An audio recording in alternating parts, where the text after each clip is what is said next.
Good morning, everyone. I'd like to call the regular Finance and Audit Committee meeting to order, July 15th. And I'd like to first recognize that we are gathered on the traditional territory of the Nanaimo First Nation. Our clerk today will be Ms. Sheila Gurry. Today's meeting will be held in accordance with the Community Charter, Council Procedure Bylaw 2018, number 7272, and Ministerial Order number M192. Therefore, members of the public are required to observe meetings virtually and not attend in person. Question period will be suspended throughout the duration of this order being in effect. Council will attend via Zoom or in person at these regular meetings, maintaining physical distancing at all times.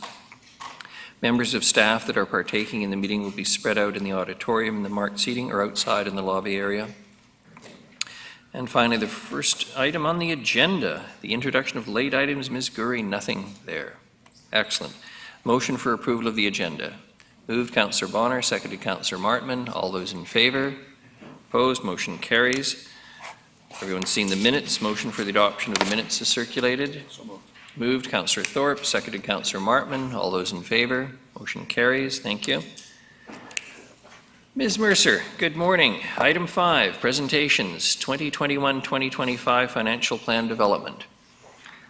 Are we going to call it a financial plan, or are we going to use the Minister of Finance's line? I think she describes it as scenarios now that we talk about. We don't talk about plans anymore or fiscal updates. It's just very, very much. Thank you.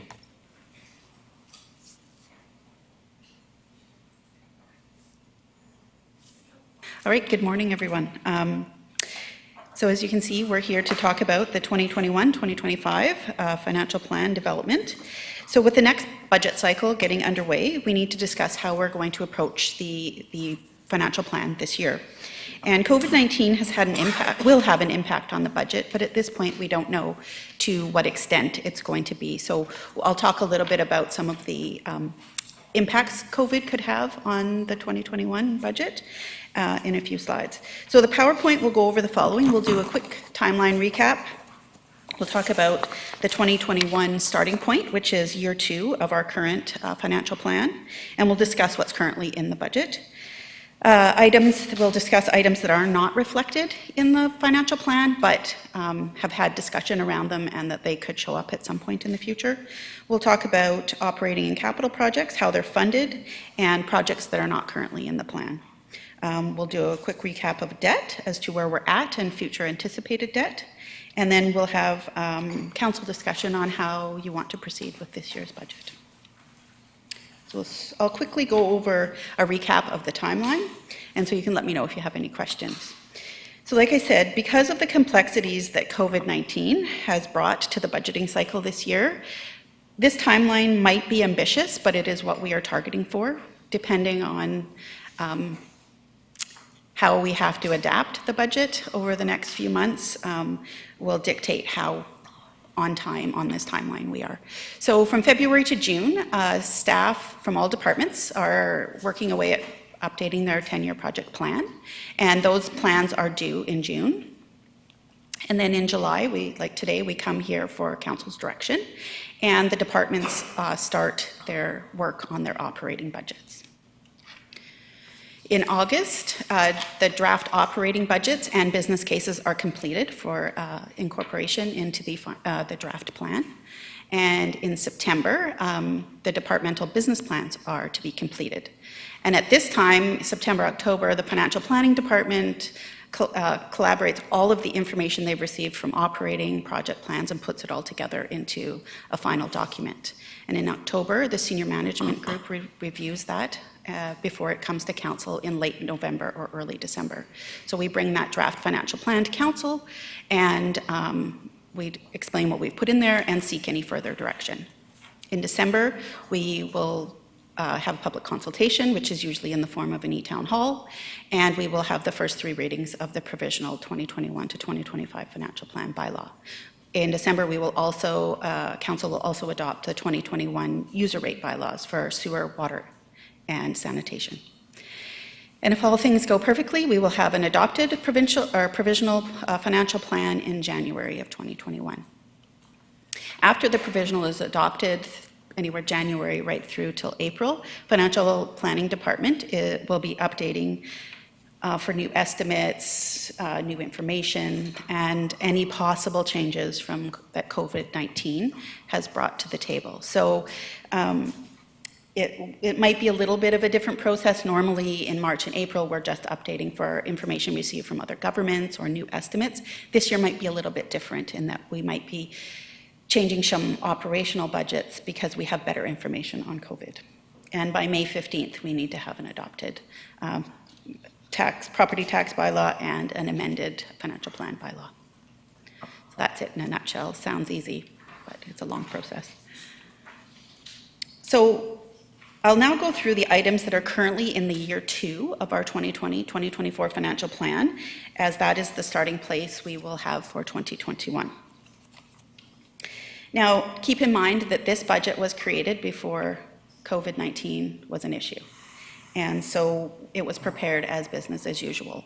So our starting point is 3%, and that's where we'll start for this year and then make changes to that. Sanitary sewer user fee increase will go up 4%, and that ends in 2022. We'll have a 2.5% annual increase for the water asset management reserve, and that will end in 2020.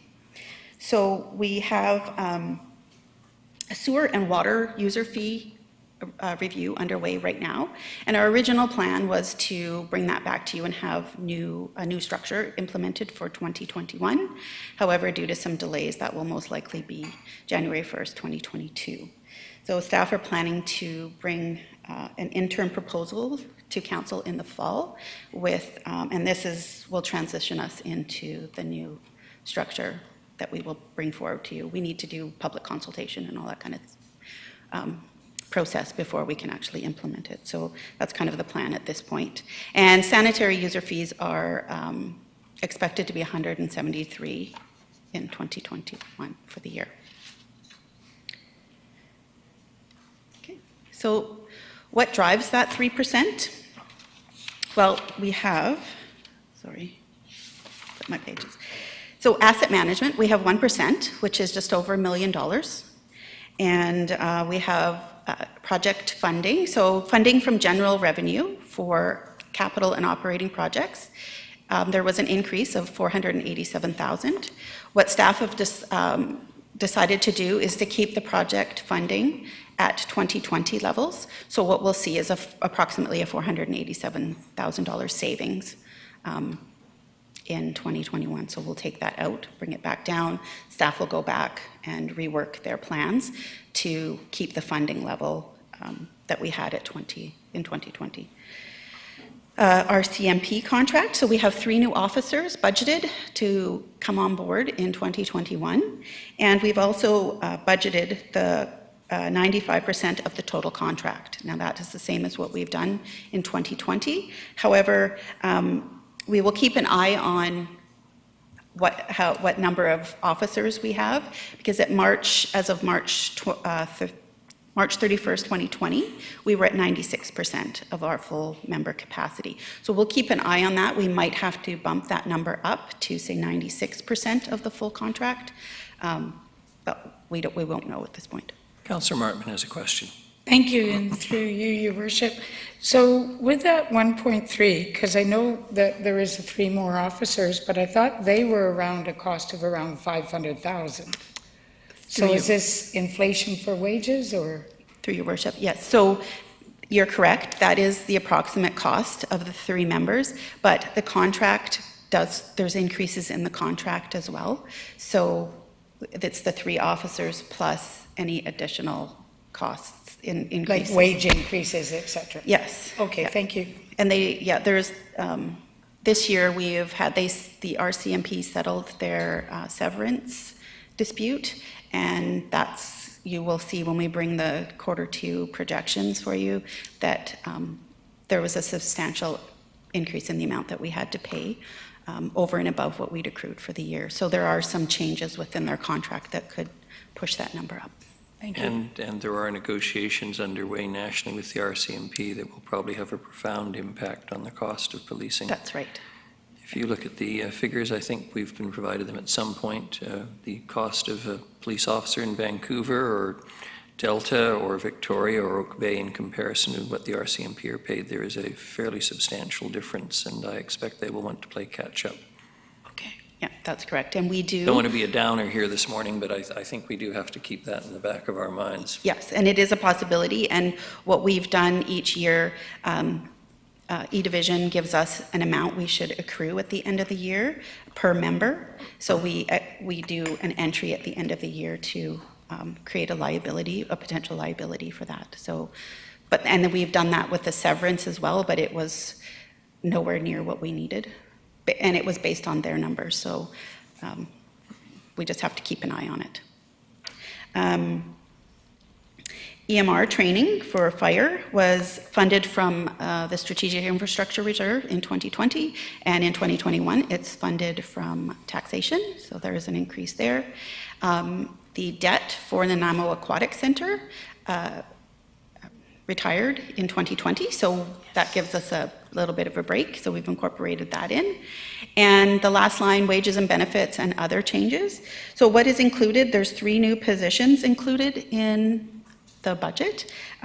Two are the manager of facility assets and an assistant accountant, and these positions are currently not filled.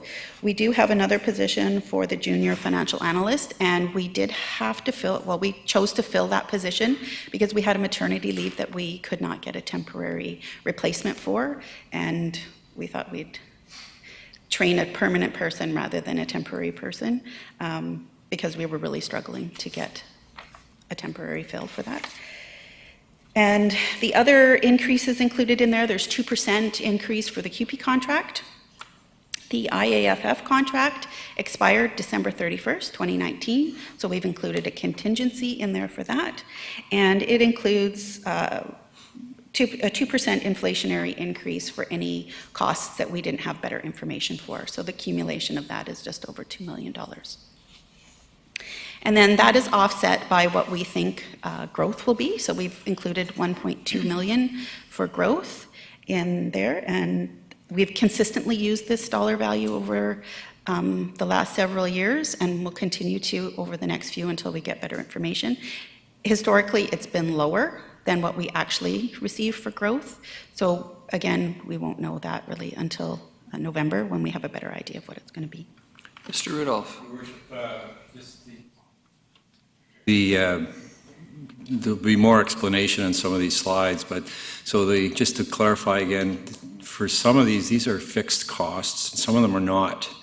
The ones that aren't necessarily fixed costs and ultimately could come back into your consciousness is the asset management 1%, which is a philosophy of funding those reserves. The RCMP is essentially a fixed cost. We don't have any discussion over that, with the exception of the budgeted amount, which Ms. Mercer mentioned at 95%. You recall that we were at 92% only a year ago, and we've upped it to cover that, and it was quite an effort by the RCMP to fill those positions. So there may be a little ability to move on that.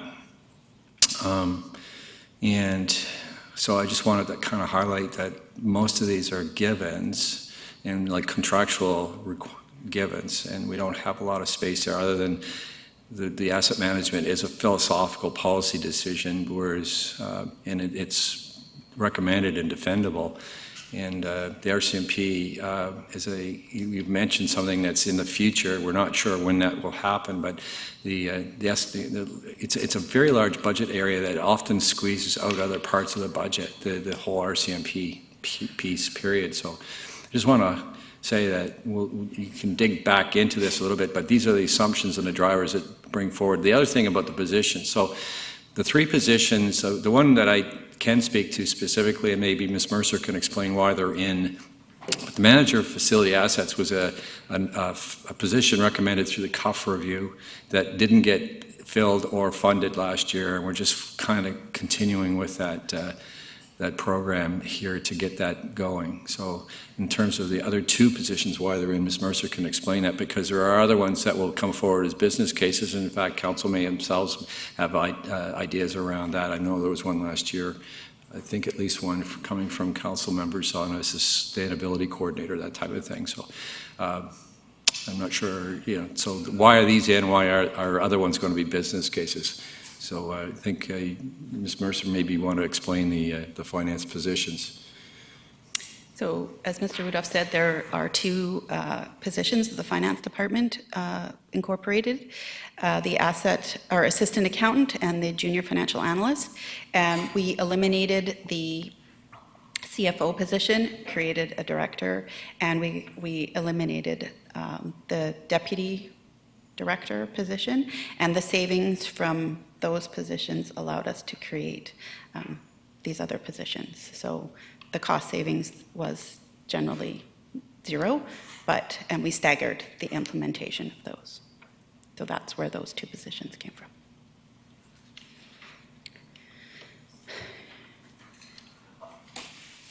So now we'll go through some items that are of concern and not been reflected in the current plan. So most of them relate to the impacts of COVID-19. Growth, as I talked about, we take a conservative approach and have included 1.2 million for growth in all 5 years of the plan. Historically, this has been lower than what we actually received, and the 8-year average is just under $1.5 million for growth over the last 8 years. And until we have, our assumption will be until we have better information, we will keep the 1.2. Like I say, we'll have a better idea late November, early December, as BC assessment will give us an indication of what our growth is going to look like. Interest income, so interest rates have dropped substantially, and we have budgeted $1.9 million in all 5 years of our financial plan. So as similar to growth, we will keep the 1.9 in the budget until we have better information. At the end of the year, we will have a better idea of what investments we hold, what kind of interest rates we'll be getting, and we'll adjust it at that point. So any decrease in interest income will put upwards pressure on a tax increase. So another note with our investment income, approximately 60% of our fixed term investments will come due in 2020.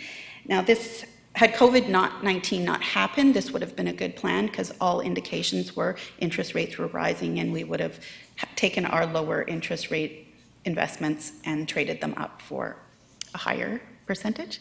And when you say 60%, you mean 60% of the total? Of the total, it fixed, of the total. And Councillor Turley has a question. Thank you, Your Worship. Through you to Ms. Mercer. Is there any concern also with regard to extending the period where taxes are payable without penalty? In other words, the funds won't be there at the end of June, and potentially a portion of them won't be paid until the end of September, which is money that, for cash flow basis, is not being used, therefore would be earning some money. Is that a big concern, or is that? Right now, it's not a concern. I had a look last night, and we've had about, as of the end of last week, we had about 82% of taxes collected for 2020, which was higher than I had anticipated. So cash flows are doing quite well right now, so I don't anticipate that we will have a cash flow need, but we would also not do our longer-term investments as we normally would, because we're going to take a very conservative approach about if we need that cash. Because this year might be an easier year than next year, depending on when the economy and people are starting to get back to normal lives. So right now, we're just kind of taking a wait and see approach on that.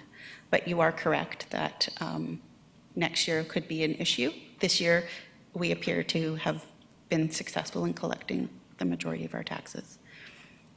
Before I go to Councillor Bonner, and I don't mean this cheekily, and it's a public meeting, and I just want to say on behalf of Council and the City that people who chose to pay their taxes, even though they could have waited a while and have done so, have committed and active community service that is much appreciated. I think it reflects a commitment to public services in this community, and again, on behalf of council and the city, I just want to express my thanks to everyone who did pay their taxes, even though they could easily have waited until October the 1st, but chose to do otherwise, so bless all of them. Councillor Bonner. Thank you, Worship. I entirely agree with you on that point. A couple of questions, if I may. Is it safe to assume that growth will probably be about 1.2 million? Like we look at all the things that are being built around us and coming online. We are assuming, that's our assumption, is that it will be that. Sometimes there could be a lag between, building application and actual, bricks and mortar. But that's our best guess at this point, or our best information at this point. So we think that's what it'll be around, but we really won't know till the fall. Isn't that something we could actually accurately predict, because we know what's being built and we know when the final permit is on? It really fluctuates from year to year. Some years we could have, it really is difficult to predict. Okay. We can have an idea that if we're doing high level of building applications and things like that, that at some point we're going to see growth, but I can't accurately predict how that's going to show up in an assessed value. Okay.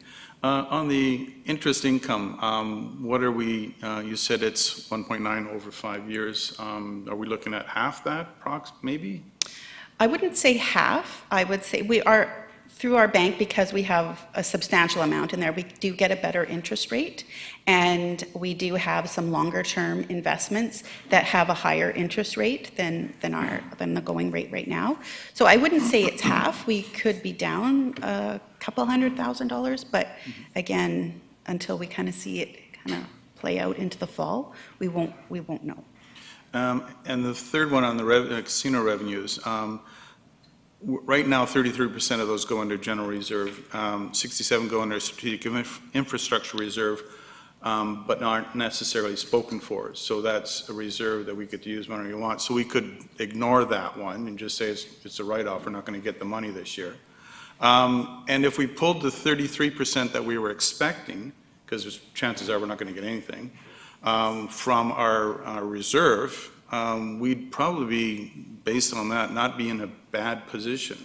I'm guessing we may be down, if growth is roughly the same, income's down, as you said, $200,000, and we're pulling revenue out of reserves to capture that, we might be just down a couple of $100,000?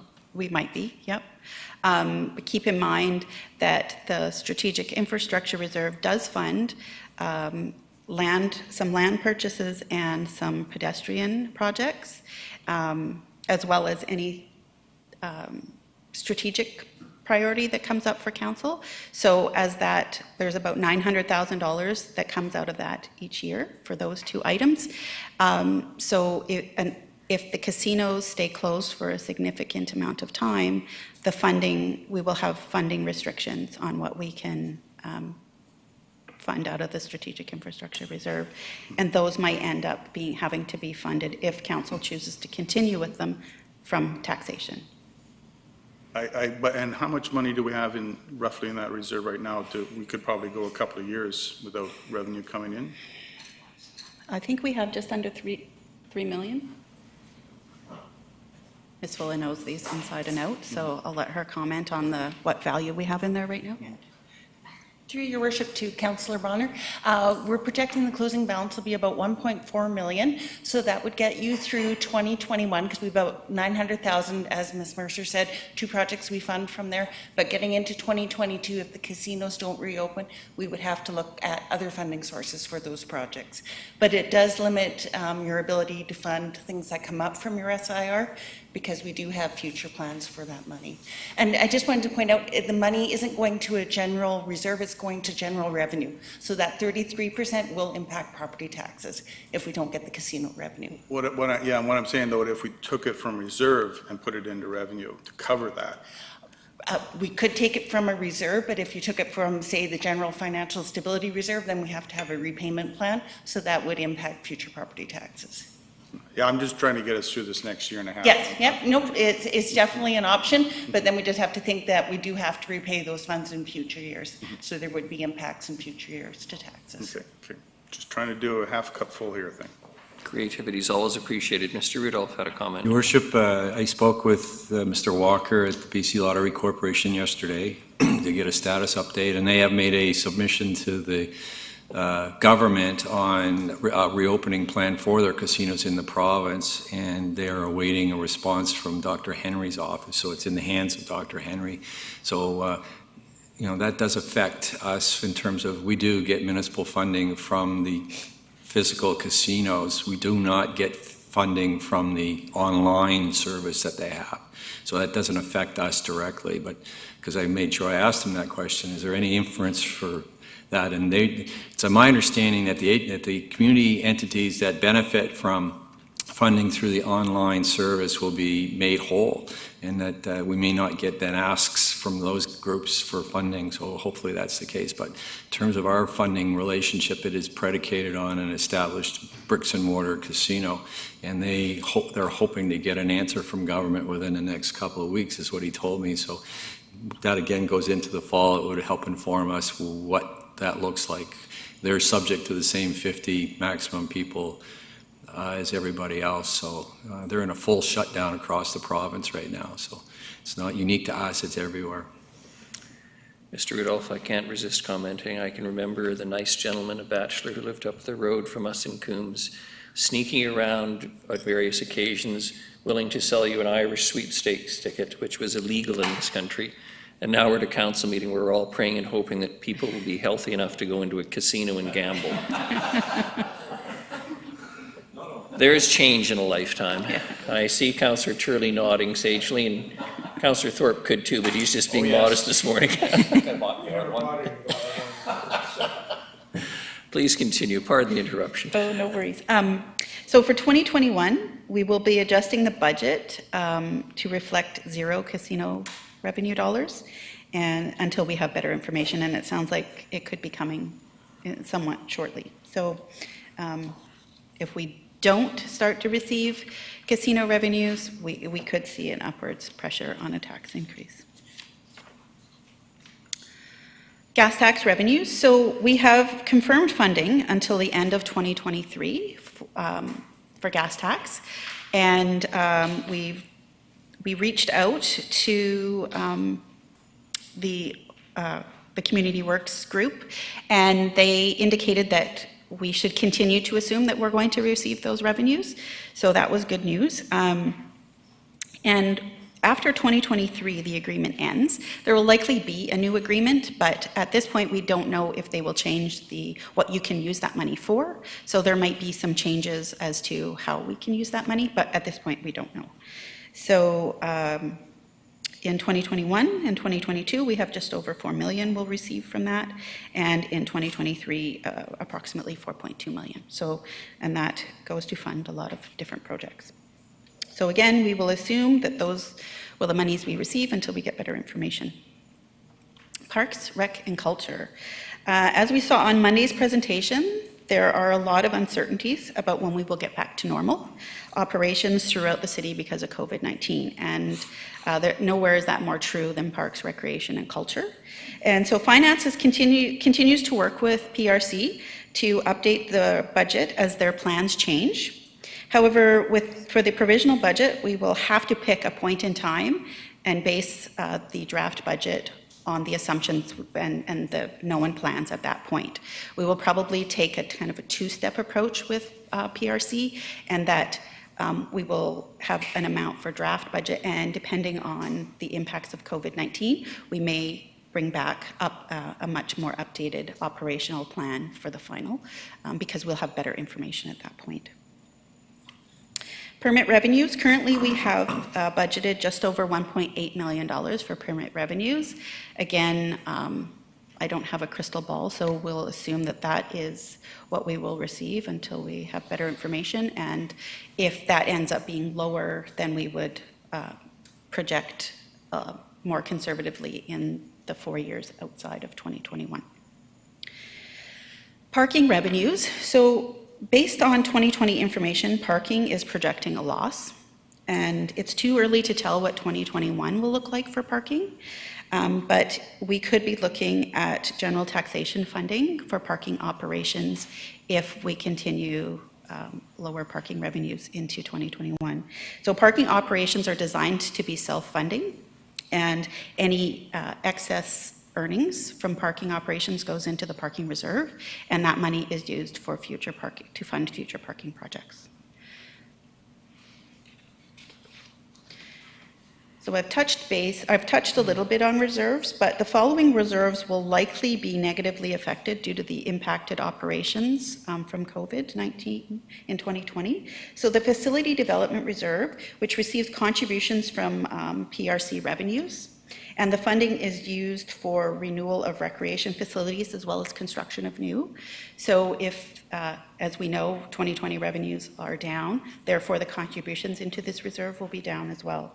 Dcc Reserves, so those are developer contributions, so, and used to fund specific DCC identified projects. So again, if we don't receive what we anticipate for DCC revenues, there could be some lower funding levels in that reserve as well. Parking reserve, I just touched on that. Contributions from parking profits, so no profits, no contribution, and lower funding options for future projects. And the Strategic Infrastructure Reserve, again, contributions from casino revenue and Fortis revenues. If the casinos stay closed for any length of time, we will have some funding challenges in that reserve as well. So really, what it means for these four types of reserves is that less funding options for the 2021 to 2025 financial plan.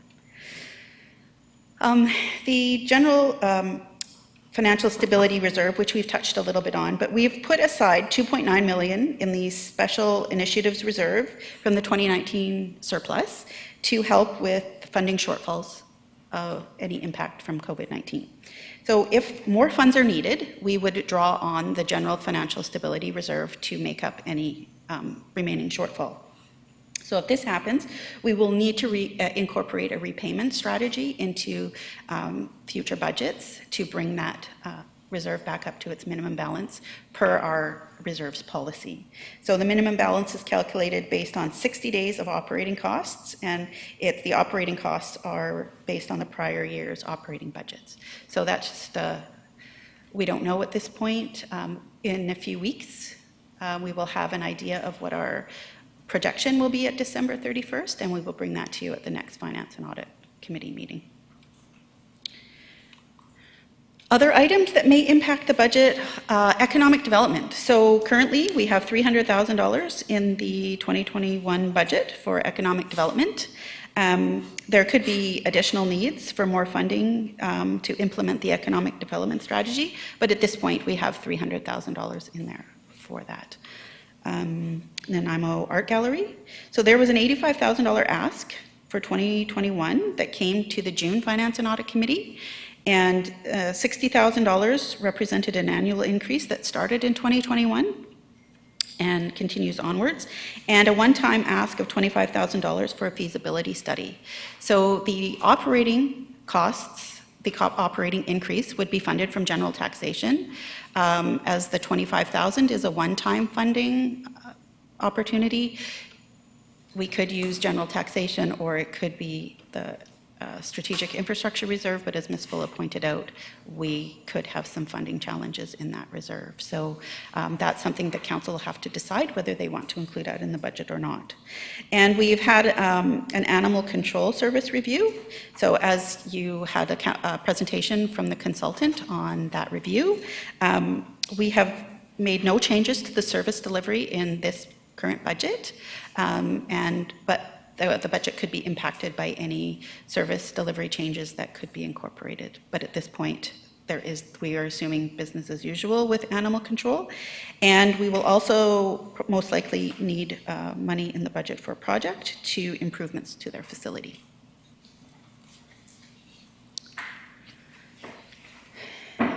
So some other items that are a little bit, if they're more accounting than they are So it might be, I'll try to explain it the best I can.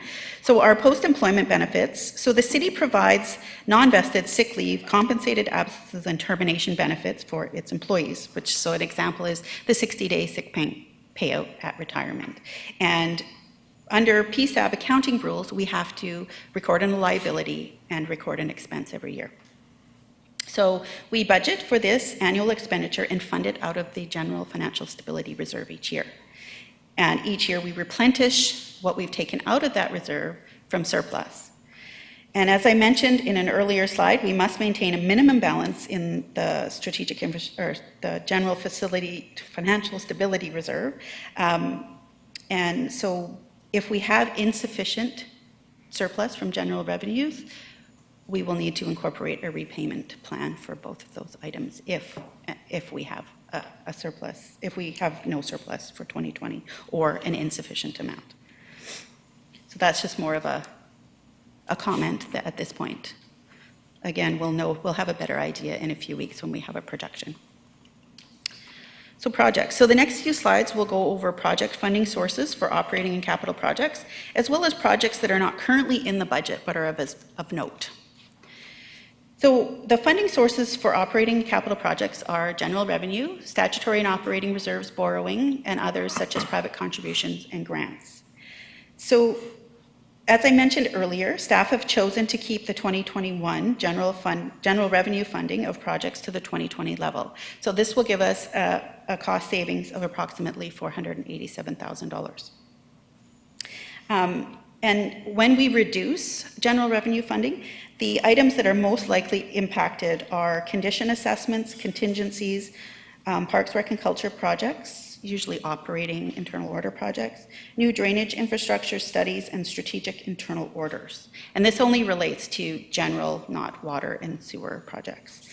So in the grand scheme of things, general revenue is the only one that affects a tax increase, and it is a relatively small part of the funding of operating and capital projects.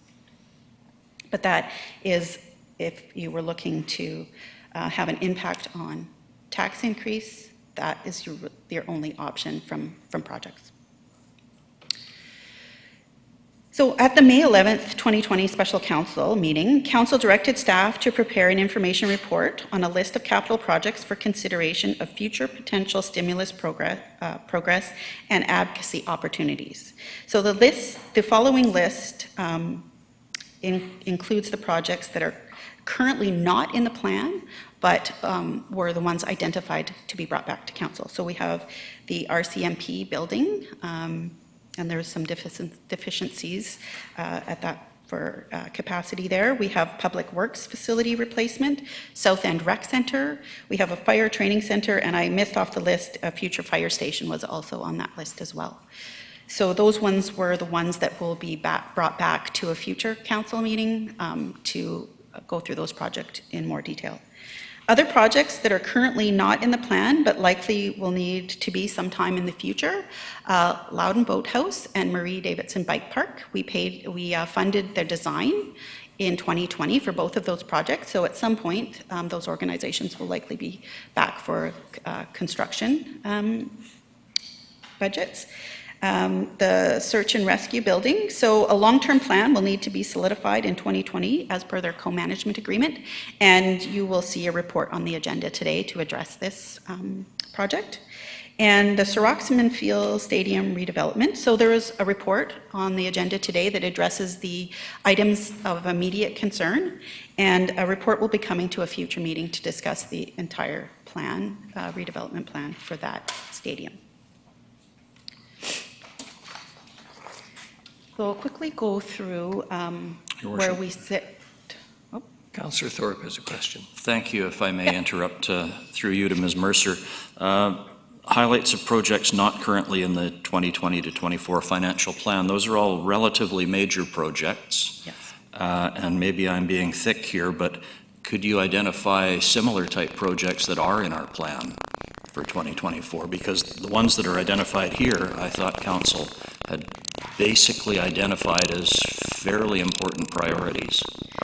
So currently, the waterfront walkway was another project that was identified on that list, and it is included in the budget. Bigger projects, station number 1, redevelopment, that's in the plan.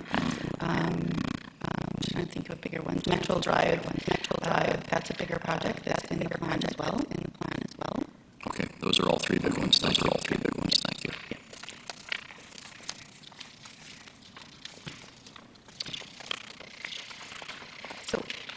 So current, at December 31st, 2019, we had approximately $41.6 million in outstanding borrowing, and we had just over $2.8 million in internal borrowing. As I mentioned earlier, the debt on the Nanaimo Aquatic Center retires this year in 2020, and that has already been incorporated into the current financial plan. The next debt to retire is in 2023, and that's for the automated garbage implementation project for sanitation. And the next one after that is in 2027 for fire station number 4 and the Port of Nanaimo Center debt. So new debt incorporated into the plan currently is fire station number 1, and that debt is funded from the General Asset Management Reserve, so there's no impact to taxes for that repayment of that debt. Waterfront walkway is in the plan, and it is to be funded from general taxation, so that will have an impact on future tax rates. Sanitation, so we have a new garbage truck, and that will be funded from garbage user fees or sanitation user fees. And the sewer projects are funded from sewer user fees. So really the only one that has an impact on taxation is the waterfront walkway. And there is I believe, phase 2 underway right now. And just to be clear, this is new debt. Correct me if I'm wrong, our monetary limit right now is about 45 million, is that correct?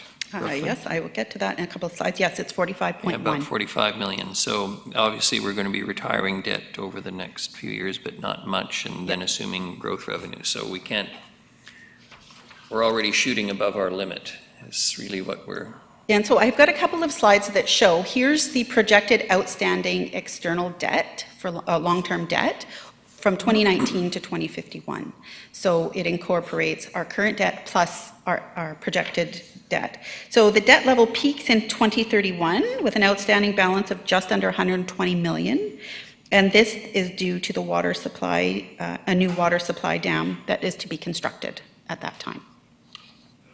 Your Worship, just a point of clarification, can we go back to the previous slide? Yep. This is the debt. This isn't our debt capacity. So I think you might want to make that distinction. And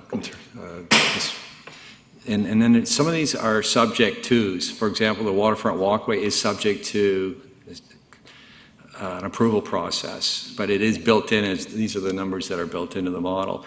Similarly, you've got a report in front of you today which is recommending a sanitation review after the project has been in place for 2 years, which may come back with some recommendations. We're hoping to target that review to come back before this budget cycle's complete, so you might have slightly different, refreshed set of information. So you're hearing a bit of a theme as we're presenting to you today the genesis of how we have to proceed with the budget, but there's some unknowns, some variables, and of course your directives that will come out of the end of today or your guidelines that you feel are important will be important. So some of these are fluid. Yep. But just on the point of debt capacity, total debt versus debt servicing capacity, I just want to make sure we were clear on that. I have a bit of information on that in a slide. The waterfront walkway, currently we're in phase 2 of the development of that kind of overall project. So depending on how council chooses to go forward with that project, will have an impact on the debt levels and when we will need those in the future. So this graph shows the annual projected external debt servicing costs, so the principal and interest payments that we would pay, and that's from 2019 to 2051. And again, in this spike in 2020 or 2032, 2033, of just over $10 million per year is due to the water supply dam that will be constructed. So as we were just talking about, oh, Councillor Bonner. Sorry to interrupt. Yeah. Can we just go back, I'll ask, just for my own understanding, this is based on us building the dam in 2031, yep. and then doing nothing after that for 20 years? At this point, that's all of the debt that we have at this point, knowing like if we went ahead and did some other large project, say if we did the RCMP building upgrade and we needed to borrow money for that, then this chart would be updated to reflect that. Currently, this just reflects what we have in the budget right now. It's not, for things that we don't have on the books right now are not reflected in here. Okay, thank you. So our current debt servicing limit is 45.1, as we mentioned, and that's the maximum amount we can spend each year for repayment of principal and interest. As at December 31st, the city was at 13% of its current limit. So while our current debt servicing and interest rates are low, funding from debt will likely come from general taxation, so that would put upwards pressure on future years' tax increases. But that's not to say it's a good or bad thing, it's just to note that generally it'll come from general taxation if you choose to go there. And Councillor Brown has a question. Yeah, thank you, Worship. Just a point of clarification, is that 13% of 25%, or is that sort of 13? It's 13% of the 45 million. So currently, yeah, it's 25% is the 45, right. And we've used 13% of that 45 to date. Right. So we'd have an additional 12%. No. We'd have an additional 87%. Oh, 87% of the Yeah. 25%. Okay, thanks. Yeah.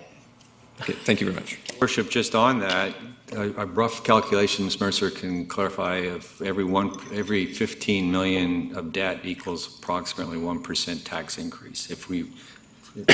Yeah. So that's a kind of an important number to remember if you're starting to calculate the cost of some of these extra projects. So the debt servicing cost is about a 1% tax increase for every 15 million of debt. A rule of thumb. So next step for staff, we are currently drafting operating budgets, and that's all underway for all departments currently. And staff will complete the operating budgets and will target a property tax increase of approximately 3%. Now, and this could be challenging with the effects of COVID-19, but that's what we're targeting unless we receive any other additional direction from council. So council direction. So, Councillor Bonner has a... oh, yep. Sorry, I'm going back to the debt thing that Mr. Rudolph mentioned. So if that's correct, then our borrowing for 2021 will actually represent a 1% tax increase. Is that correct? I'm looking at the fire department and the waterfront walkway, which is roughly 16, and so that would represent a 1% tax increase for this coming year. Well, it's not all funded from general taxation. The only one that's funded from general taxation is the waterfront walkway. The other ones will, like fire station number 1, will fund it from a reserve, and the other ones are funded from user fees. So you would see a potential increase in user fees to incorporate the repayment of that debt, but the only one that would impact property taxes is the waterfront walkway. So that would be a 0.5% increase. And that's not reflected, though, in your earlier statements of 3%. It is currently reflected in there. Anything that we've got on here is currently reflected in the budget. So we've got debt funding in the budget for that project, and it is included in the 3%. So your early slide that showed 1% asset management increase and a 2% general increase. Yep. To 3% includes this 0.5% for the waterfront walkway. You wanna? Through your worship to Councillor Bonner, at this point, we're planning to do a fall borrowing, so you won't actually see the impact of the borrowing for the waterfront walkway till 2022. because we will borrow it in the fall. We'll just make a small interest payment that we have to accrue for, and debt repayment will start in 2022, so you will start to see the tax increase in 2022, really, from the borrowing, not in 2021. So that's why it's not on the budget drivers. Okay, thank you. We can borrow twice a year, a spring borrowing and a fall, so depending on when we borrow, the impact will be seen either earlier in the year or early in the next year.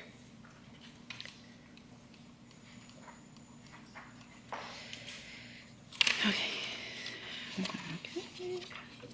So we've outlined what is currently in year 2 of our current financial plan, and that makes our starting point for 2021. And we've talked about some discussion points and anticipated concerns. So now we need to talk about the direction council would like to see us go forward with this budget cycle. And so the kind of some of the inputs that council can provide are there any business cases that you would like to see developed and incorporated into the financial plan? Are there any specific priorities or areas that council would like staff to focus on? Or is there a different target than 3% that staff should target at? So those are all kinds of direction that if council wishes to give us, would be great, because the sooner we get it, the sooner we can start incorporating that into our operating and capital budgets. Ms. Gurry and then Mr. Rudolph. Thank you, Worship. So for this part of your process today, if there is direction that council would like staff to take, I would prefer it in the form of a motion, and I think staff would as well. On that way, we have the clear direction and we can track and move forward on that. Thank you. Thank you. Mr. Rudolph. Your Worship, so the staff are developing the budgets based on approved business plans, strategic plan, all that type of thing. So in order to fulfill that, and with staff growth pressures and all that type of thing, staff itself will be presenting a smaller number of business cases for consideration that are not in the 3% or even a lesser number than that. So it'll be sort of, as you can recall, previous years we were doing that. Unless we hear otherwise from council, and it's important to get a narrative from council on the 3%. That's the working assumption that we're working towards and building out our plans. So that's one thing. So there will be additional business cases submitted to council for consideration with respect to achieving some additional priorities and through requirements of growth and some of the work plan that we have. In addition to that, council is free to ask us to, or direct us through motion perhaps, to prepare business cases for your consideration. That's not to say that they would be built into the numbers. They would be business cases which would be considered just like the staff business cases. So if you want something to be explored, we can come back, give you a cost estimate and all that type of thing, the resources to do that.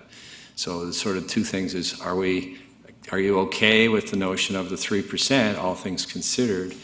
And we have a lot of fixed costs built into that. So if we start to draw down then our reserves, then some of the project funding is predicated on having the healthy reserves and adhering to our policy. If we draw down our reserves or we do not fund them, then we are starting to not be able to do these projects or to go into the taxation side. So assuming we maintain our policy on reserves, then it takes less pressure off of the general taxation, if you follow me a little bit there. So two things, 3% is in our current 5-year financial plan, and we are working under the assumption that we are going to have to maintain or come in under that, or there will be business cases that you're comfortable with that will drive us north of that. And then secondly, any things that you would like us to explore without necessarily building it into the budget, but just have it as a business case. That's what I think Ms. Mercer is asking for. Councillor Turley and then Councillor Thorpe. Thank you, Worship. Through you to Ms. Mercer.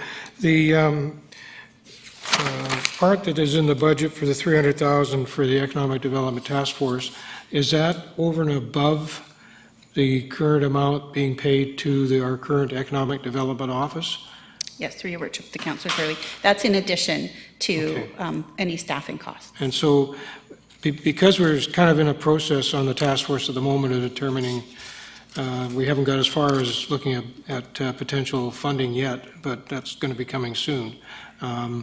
Do we, at what point in time do we need to provide a motion for extra funding for that particular entity?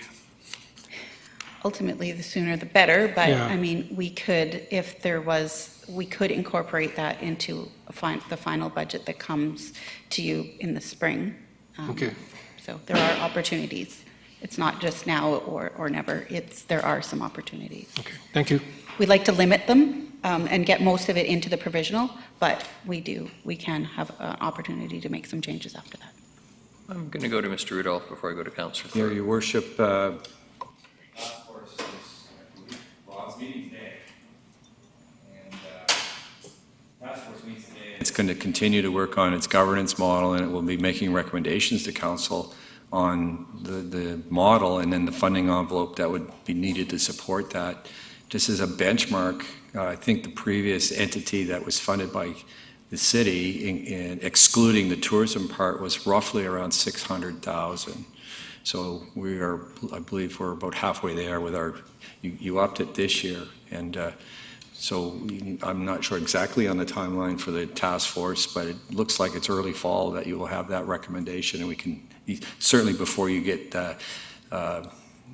it'll be a business case really, and so it'll be something you entertain as part of the budget process when you get to that later in November. So yeah, there'll be lots of information on that, and so today and in the near future, I think the task force itself will be confirming its model, and then the strategy itself will be is a second part of it. So that information will be coming forward. Councillor Thorpe, then Councillor Martman, Councillor Gesselbrock, and Councillor Bonner. Thank you, Your Worship. I'm not too sure where to begin. I guess similar to the regional district, there's a time of frustration and tough decisions ahead of us. And I know personally, I think it's going to be very difficult to hold to 3%.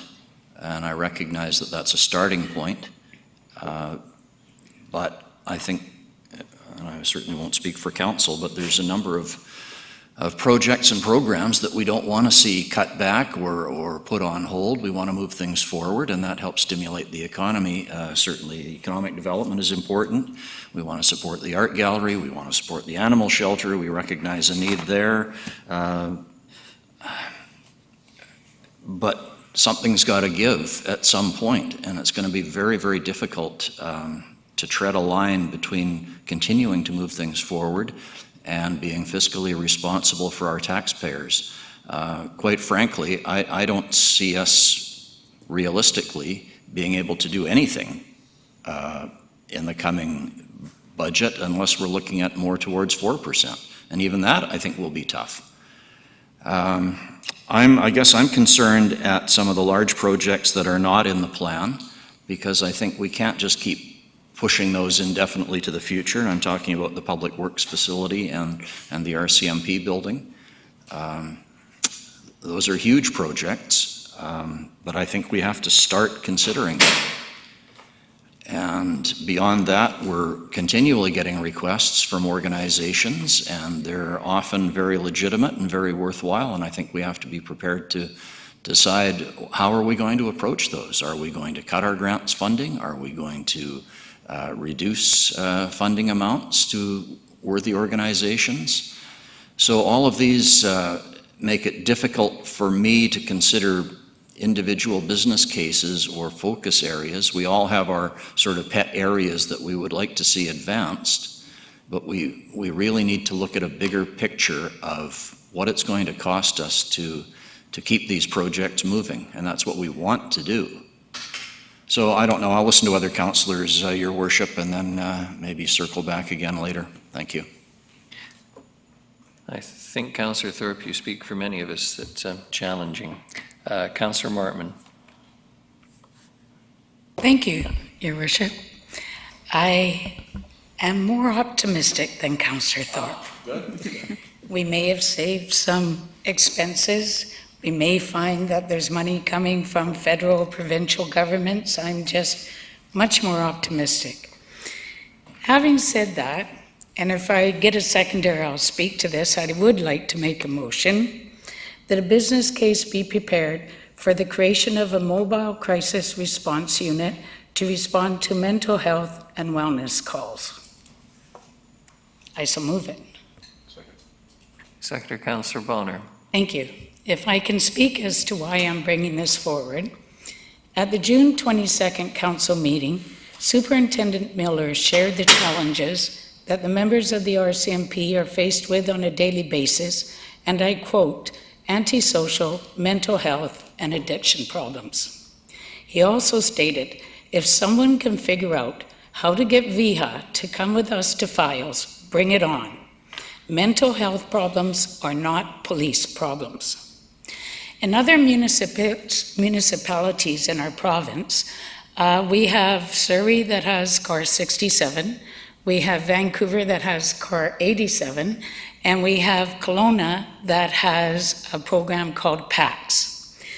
The superintendent in Kelowna just recently has supported what our superintendent said, and he stated that he would like to have a mental health worker with his officers on every wellness call. I think this is a move that the province will look at. I think that they're opening the BC Police Act and that there may be more provincial direction on this in our communities for how we serve our communities at time of distress and crisis. For these reasons, because the RCMP asked for it, because our community is definitely asking for a different response, I would like to see us prepare a business case to see what we could do in Nanaimo to serve our community better. Thank you. To this motion, who wishes? Councillor, I've got Councillor Bonner next. Do you want to speak to this one as well? We were still in the discussion on other matters. Yeah, it was for other things that I wish to speak. I would like to hear what other folks say, bump me down the line. Who wants to speak to this motion? Councillor Thorpe and then Councillor Turley. Thank you, Your Worship. Through you, I think it's a great idea. But my hesitation and my concern is the city, which I believe is what you're asking, creating a business case for something which is certainly not the city's responsibility to fund. So we want mental health experts responding to calls, absolutely. I think that would be a great model and take some of the load off the RCMP in that regard. But is that a city function to fund? And I question that, and therefore I wonder the value of having a business case for the city. Certainly provincial, yes, I'd push for that. But for us to take it on, I have to be convinced that that's our bailiwick. Thanks. May I respond? From my understanding, other municipalities do contribute, and they do partner with the health authority. Is Fraser Health Authority with the Surrey. And so the municipalities are driving this along with the health authorities and the RCMP. So I think it takes everybody partnering to see how we might be able to deliver this. I understand the funding. I was going to wait to see if the motion passed for business cases, but I think there can be some creativity within RCMP budgets, within the VHA's budgets and ours, and maybe we have to put some skin in the game in order to move this forward, but there are other municipalities that are doing it. Councillor Turley and then Councillor Gesselbrock to this. Thank you, Worship. I agree with Councillor Thorpe. In fact, last night I was going through the community charter looking for what the responsibilities and areas of responsibility for the municipalities for a citizen who was questioning it. And nowhere in there did I find anything to do with health and mental health and addiction issues as a responsibility of the city. So if it's a case of getting a business case to present to the province to have them fund it, then by all means, but I would be opposed to this creep of responsibility creeping to municipalities to support stuff that the province and the feds should be looking after. Thank you. May I respond? Thank you. We do pay for the salaries of the RCMP. We do work with the RCMP as to what our priorities in this city are. The superintendent states that if the city wants the RCMP to have a different direction or different priorities, we as council must give that direction. So I would differ in our responsibilities because this is hand in hand with how the response is to a wellness or mental health crisis and what people are looking for. So we do have jurisdiction over how the RCMP set their priorities. And so that's why I think of it as a little bit different than the housing and mental health on its own. I look at this as we are responsible for the way our RCMP respond to a wellness call. That is our responsibility. Thank you. We're always going to agree to disagree. We're always going to agree to disagree because I would recommend that you look in the community charter. I think it's part 3, divisions 1 through 12. You're not going to find anything there regarding what you're asking for. And if it's part of the responsibility of the RCMP, then they're obviously going to have to be training some of their officers to be responders for this when there may be people in VHA that can do it more effectively. And I don't believe we should be funding that. So, thank you. Councillor Gesselbrock. I'm going to defer to Councillor Brown. Councillor Brown. Thank you, Your Worship. I definitely will be supporting this business case. I think these business cases are important to it's broad enough that I think based on Superintendent Miller's remarks and some of the items that we're working on, something innovative or something creative might come back and it might well serve serve the RCMP, serve our community, and some of the challenges that we are facing. So I think it's absolutely worth exploring and having that conversation at a later date once we have some of that information. Just with respect to the community charter, it lists sort of what you have to do as core things as a municipality, but it doesn't limit you. So, the thing that comes to mind immediately is community charter doesn't say that we must do economic development, yet we are. So I think to arbitrarily limit ourselves is a disservice to our community. Councillor Hammonds on this. Yes, thank you, Your Worship. I will be supporting this because I do feel that staff has asked us for idea generation and what are our thoughts, where do we want to go.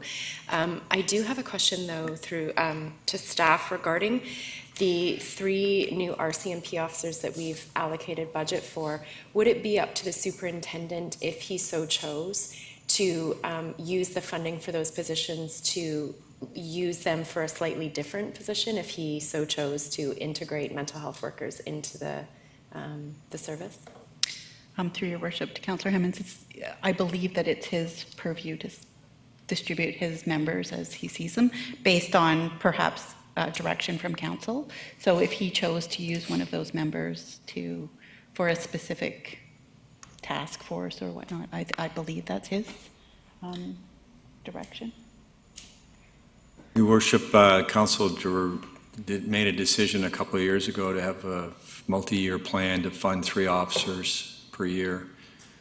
This is over, so that is the basic funding need for the detachment.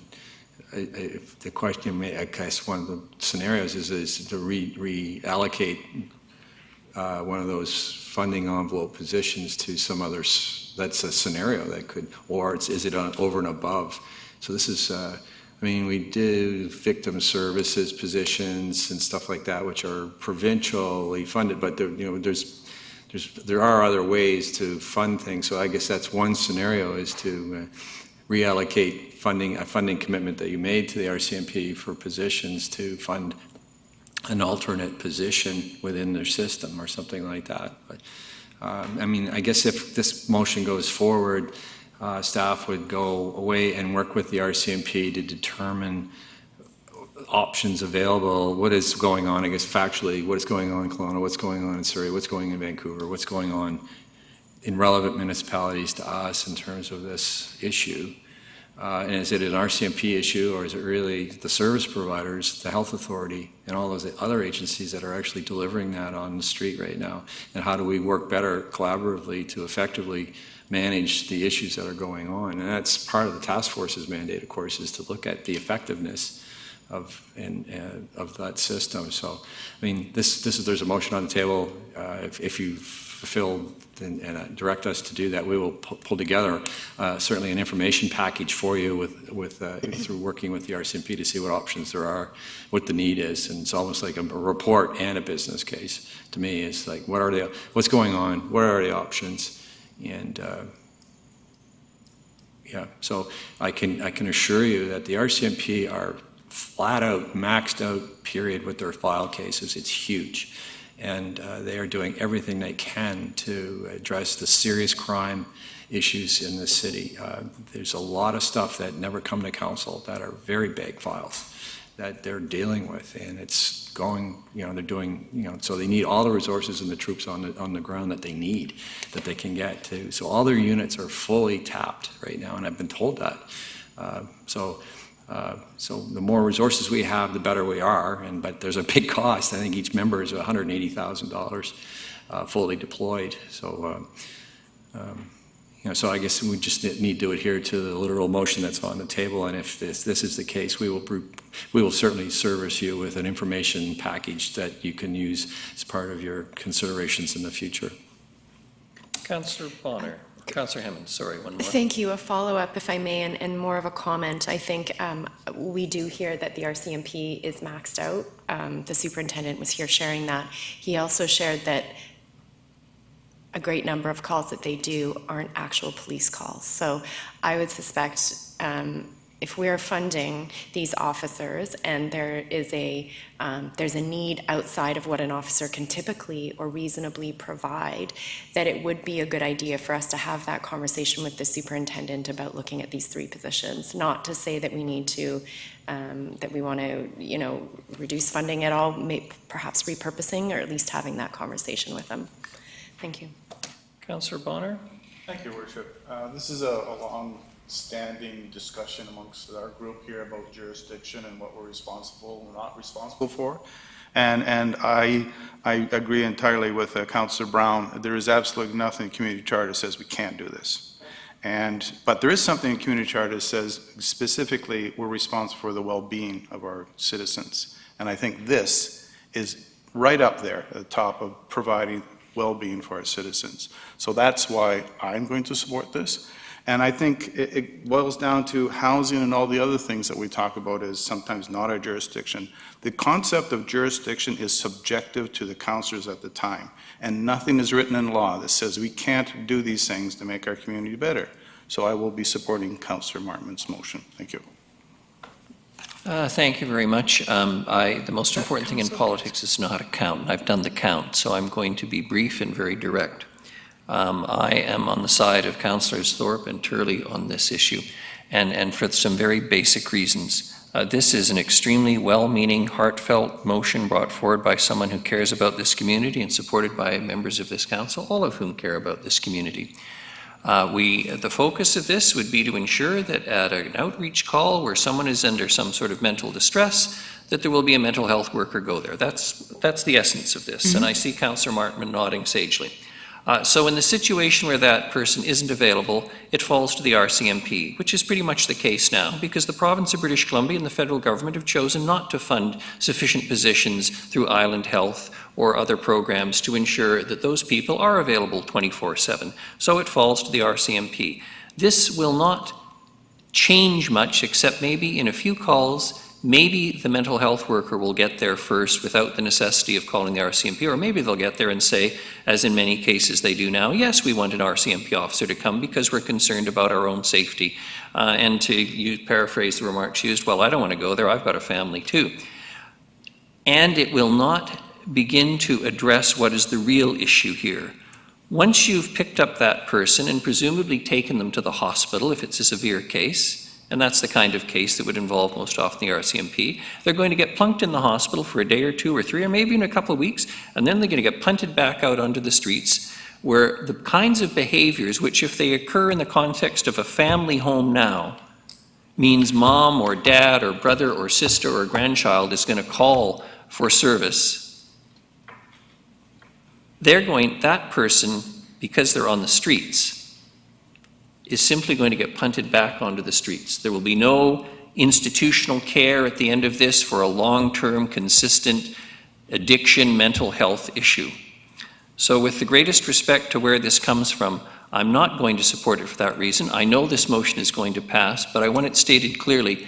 This is another tiny, well-meaning Band-Aid that will not address the long-term issue, which revolves around housing and institutionalization for severe cases and a fully funded system that protects and enhances our health system so that people with mental health issues get the consistent treatment they need, whether it's preventative, so that there aren't these kinds of crisis calls, or there's enough medical care or supervision or public health nursing available to ensure people are on their meds and living as healthy a life as they possibly can in the community.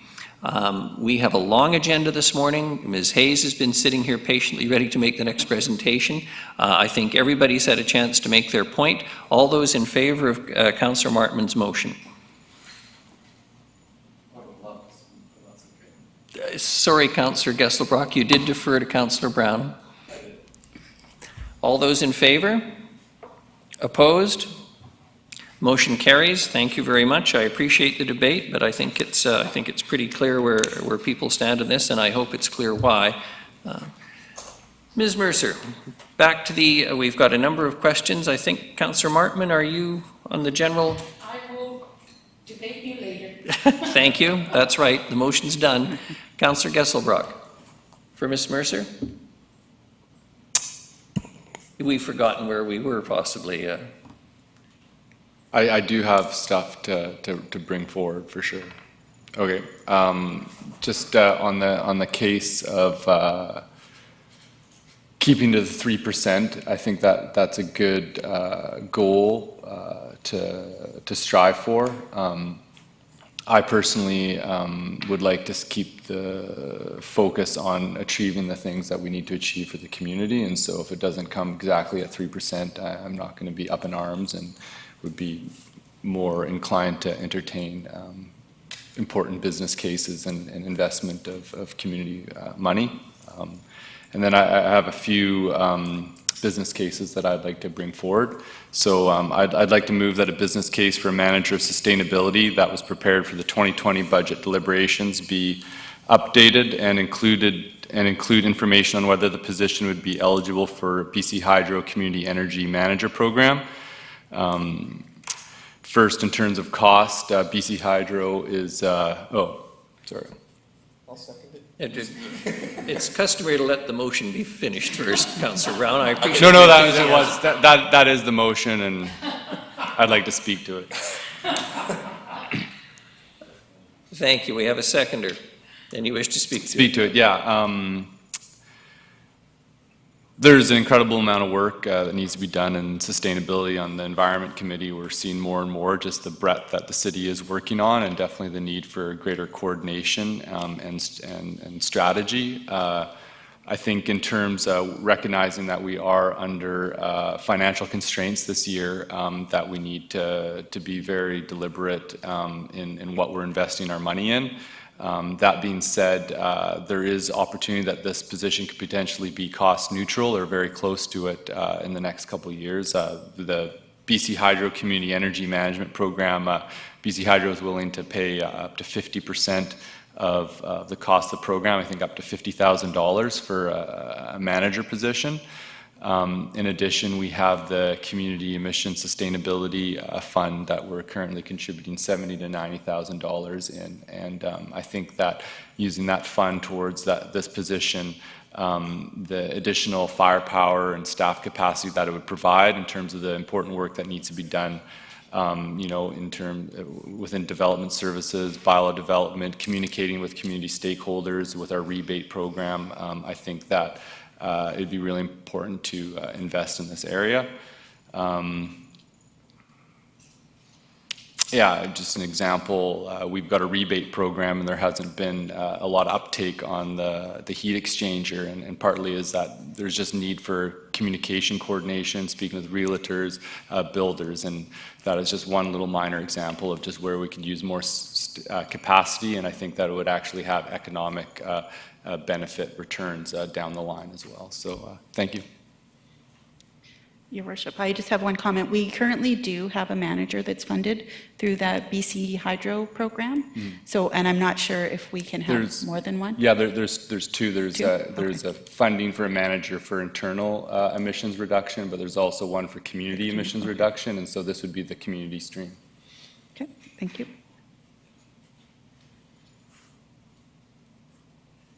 Anyone else on this issue, on this motion? Question? All those in favor? Opposed? Motion carries. Thank you very much. Councillor Hemmons. Thank you, Your Worship. I would like to move that business case be prepared for a manager of housing to support the ongoing collaborative work identified by the Health and Housing Task Force. If I may speak to it. Please. Quickly, this is, again, just, it's a bit of a placeholder. We know some work is going to come out of that task force, and a manager of housing is probably the wrong title, but I think what I'm trying to get at is that I deeply suspect a position in the city is going to be identified by the work with Dr. Turner, and this is just going to serve as a placeholder for that. Thank you. Any discussion? Councillor Brown, then Councillor Bonner. Actually, we'll go to Councillor Bonner first. You've been waiting for a while with me on another issue, but And I still have another besides issue. my so powers, Chair, so. I appreciate that, thank you. Only that I will be supporting this position, and I look at it the same as the money that we've earmarked for the economic development issue. Like there's 300,000 there. It's earmarked, we're not sure what it's going to look like. I think we just have to be prepared as council to know that come when the recommendations come to us in the fall, that there will be most likely a monetary amount associated with them, and we should be prepared to make sure that we have space in the budget for it. Thank you. Councillor Brown. Thank you, Worship. I think this is a tricky one because I will very much be looking to Dr. Turner's report for information on how we proceed, but I understand that this is an ongoing issue, so I think it's important that we at least have some of these practically priced out if they indeed do come forward as recommendations in Dr. Turner's report. With that said, it'll be, I think, an interesting conversation for us to have then, and with limited resources, where do they go based on her recommendations? So. Any further discussion? All those in favor? Sorry, Your Worship, Councillor if I may. Thorpe.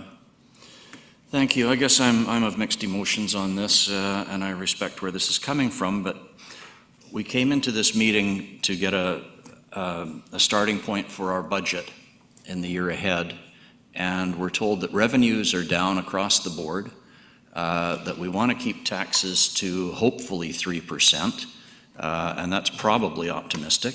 And yet all I've heard so far, and I know we were invited to present or ask for business cases, but I'm hearing business cases for new things that we're being asked the city to potentially take on. Sustainability probably doesn't fall in that category.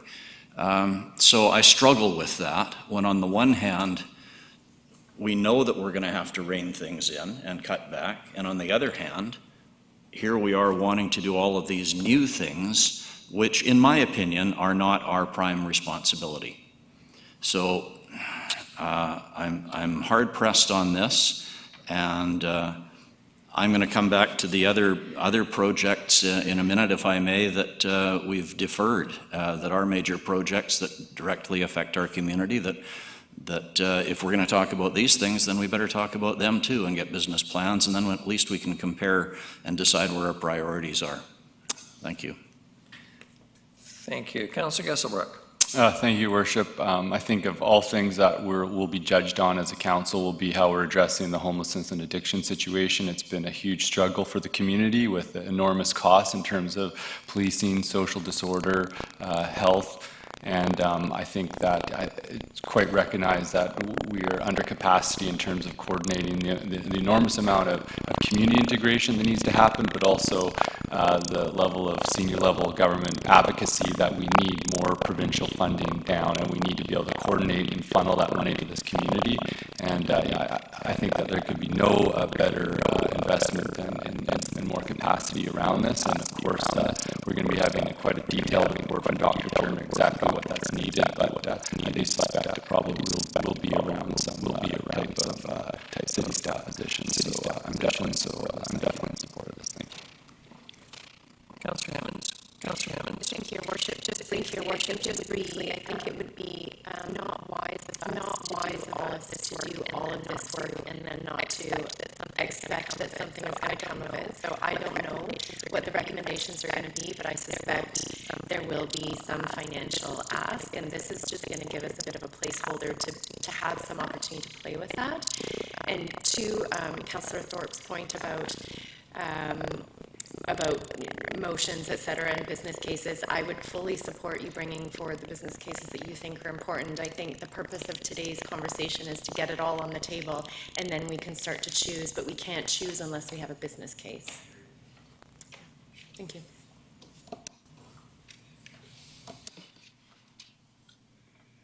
I am very sympathetic to Councillor Thorpe's position, and I appreciate the enthusiasm of council members for various things that, we're not prohibited from doing. Councillor Brown's quite correct. But candidly, my granny used to say, if wishes were horses, beggars would fly.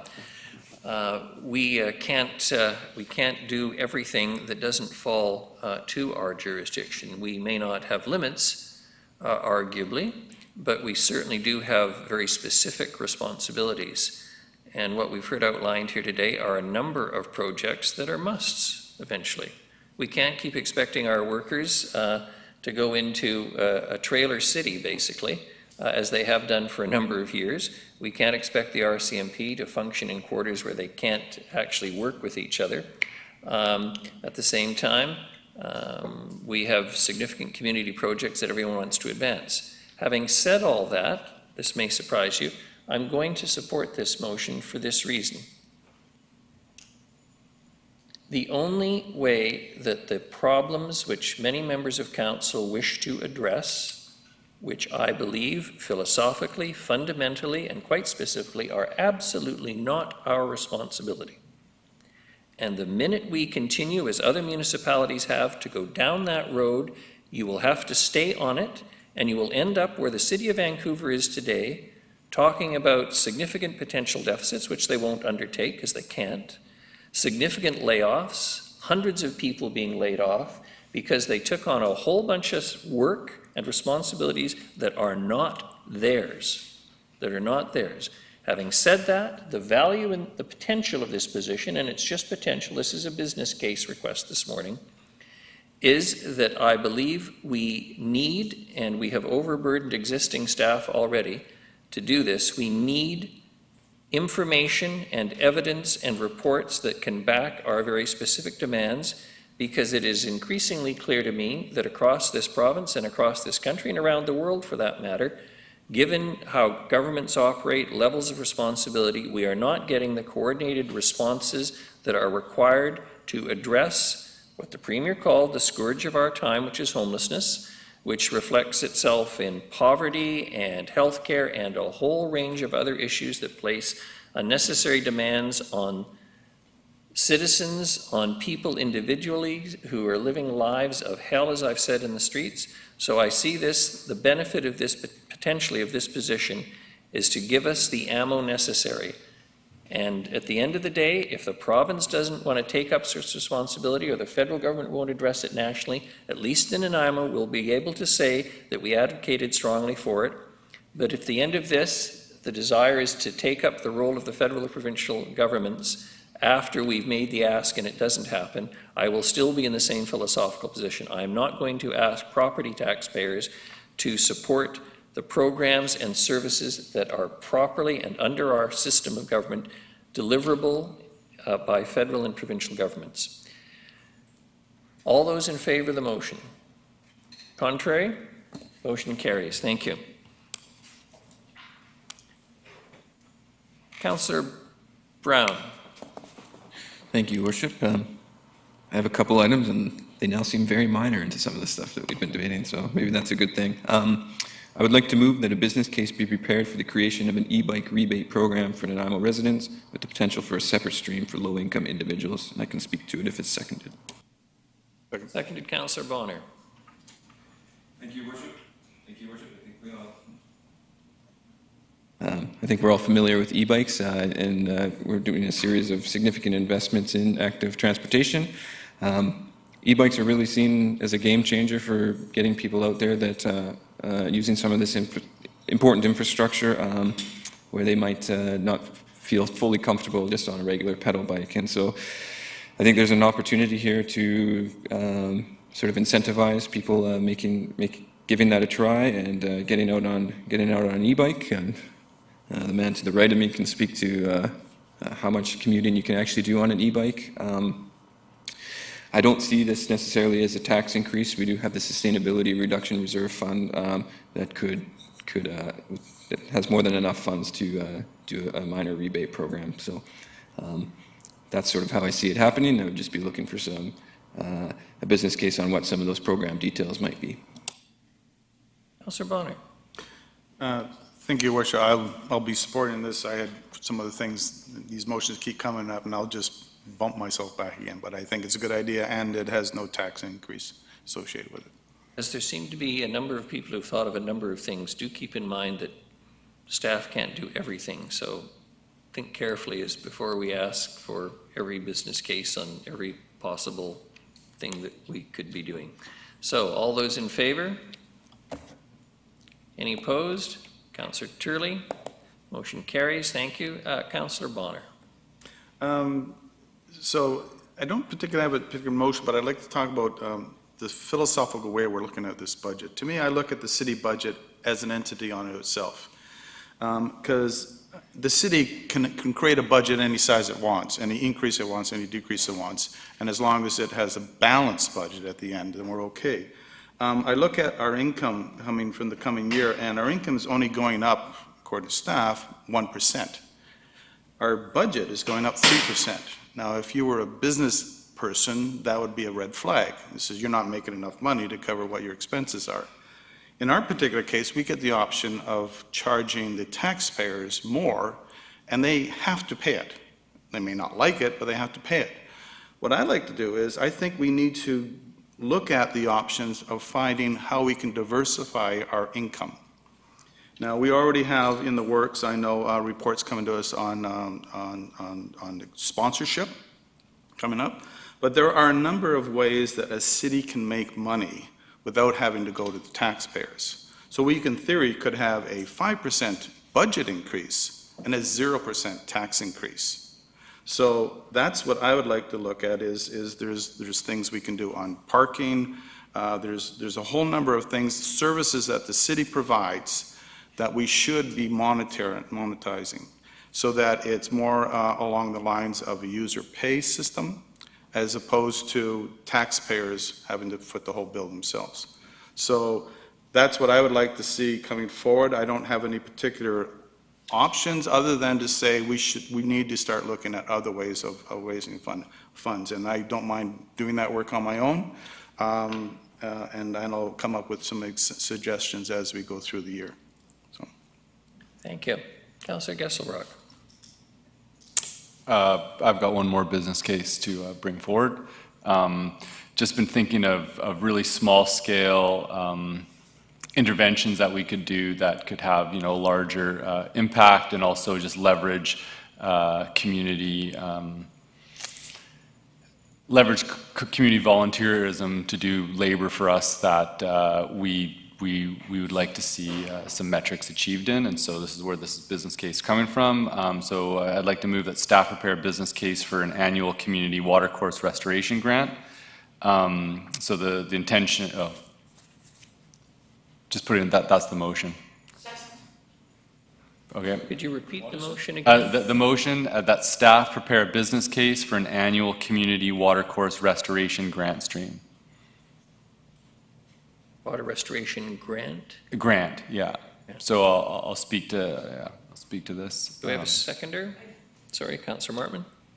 Basically, the funding is intended to incentivize community stewardship of natural spaces, specifically water courses and the riparian areas.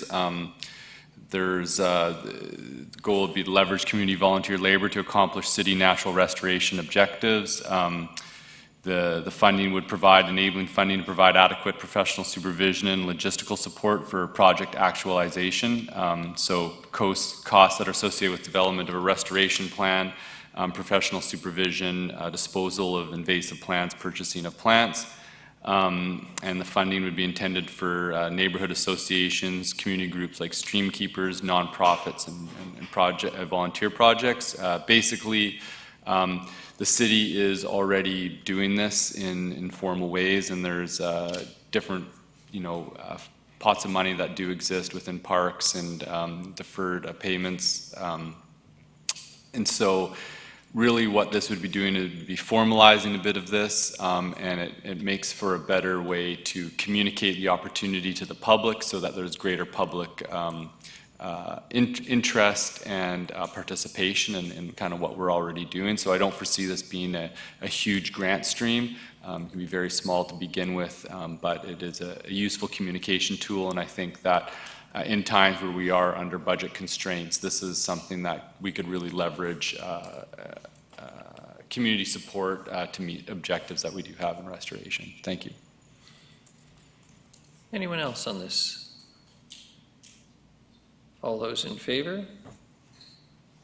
Opposed? Councillor Turley, motion carries. Councillor Brown. Thank you, Worship. Just get to it. I'd like to move that a business case be prepared for a study on the potential of maximizing community use of the Vancouver Island Conference Centre in addition to operating as a conference facility. Seconded, Councillor Bonner. Staff was able to hear that.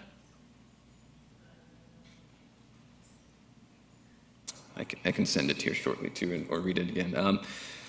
Essentially, I think as we're doing, undoubtedly we're all aware that we get calls for tons of community uses. We've made downtown a priority, and there's I think a lot of dead square footage sitting here for a lot of the time. I'm definitely not proposing that this not be used for a conference center. I think it's a very useful function. But I think there's an opportunity to at least do a planning exercise, whether it's through the OCP planning process or the Parks and Rec master planning process, to sort of look at, can some of these, in the non-conference times, can some of these rooms be used for community purposes? I'm just spitballing, but there's the ask for art space. There's, I've heard time and time again, I think from the rec folks or people in the recreation world, that there's not enough space for simple recreation activities. And I believe it's Mr. Harding said something like you could fill 1 or 2 more Oliver Woods today. So I'm just wondering if there's a way that we can, if we are subsidizing this facility to, like in a good year, to $1 million, if we can better utilize some of that and maybe generate a little revenue through some rec bookings to provide for the community and help better utilize this facility. Is this room big enough for pickleball? Mr. Rudolph. Your Worship, this is a big topic. This far exceeds a business case. This really begs for an analysis of the facility.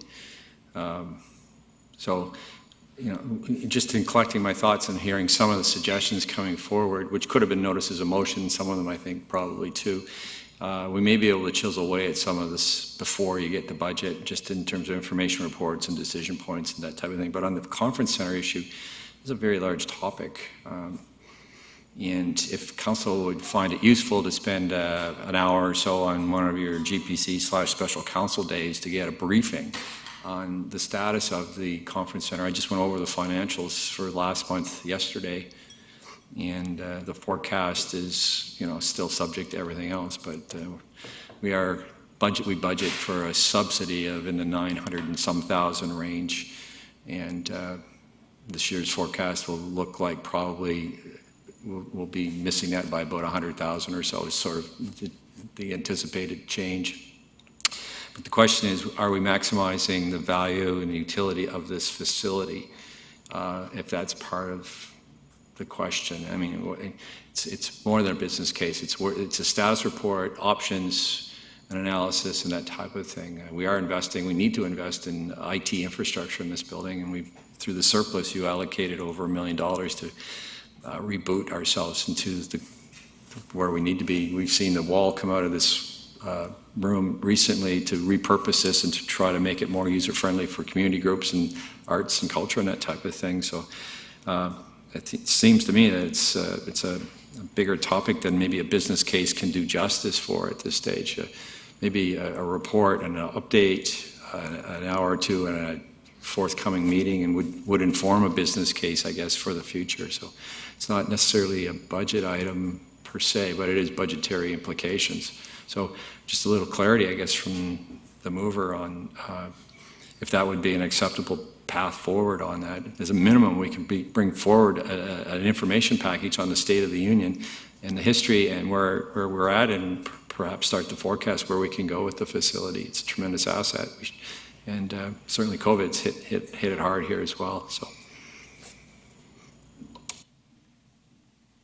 Your Worship.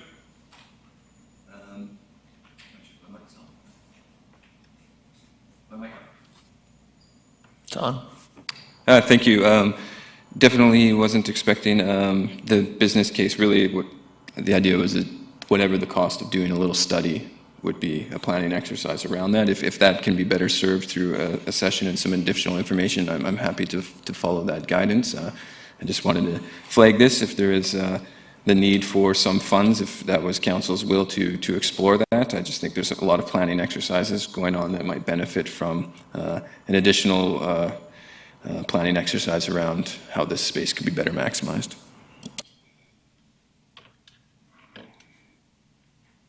Councillor Kesselbrock on this? Thank you. Thank you, Worship. Yeah, in terms of the intention of the motion, I'm in support. What that looks like, you know, it sounds like Councillor Brown is open to whatever type of analysis staff think is the appropriate next step. But I do think that, especially in times where we're under financial pressure and there's a lot of demands on us, we need to be looking at our assets and how we can use them to their highest best use and maximize their benefit. And I think that reflection on the conference center and the space and how we're using it is an important one to start engaging in and have that conversation. And so I really look forward to that conversation, however is the best way to have it. Thank you.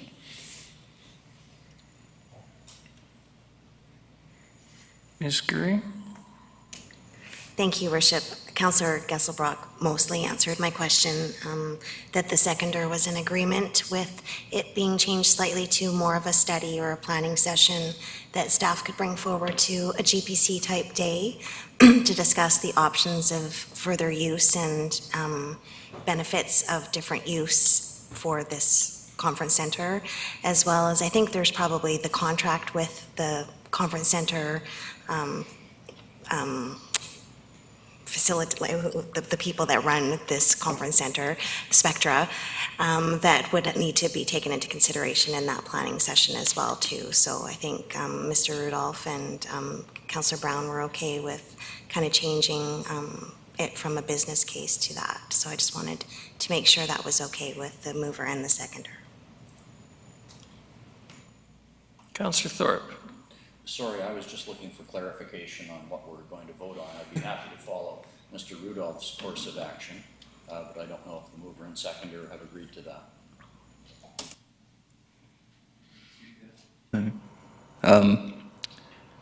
Yeah, I think this is confusing. The business case is really not to actually do the business case of what that might look like. It was to just basically earmark that in the, but potentially require, whatever the planning exercise is to look at repurposing this building, earmarking some potential funds in the budget to do that work. So that was the original motion. Hearing the comments from Mr. Rudolph, I'm just wondering if this whole topic should be deferred to a GPC prior to the budget.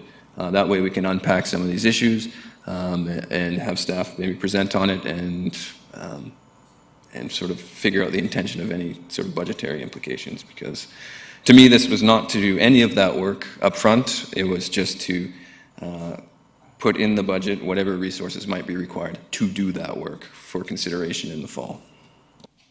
Councillor Thorpe. So if it's appropriate, Your Worship, I'll make a motion to defer this topic to an upcoming GPC meeting for full discussion. Seconded, Councillor Brown. All those in favor? Opposed? Motion carries. Thank you very much.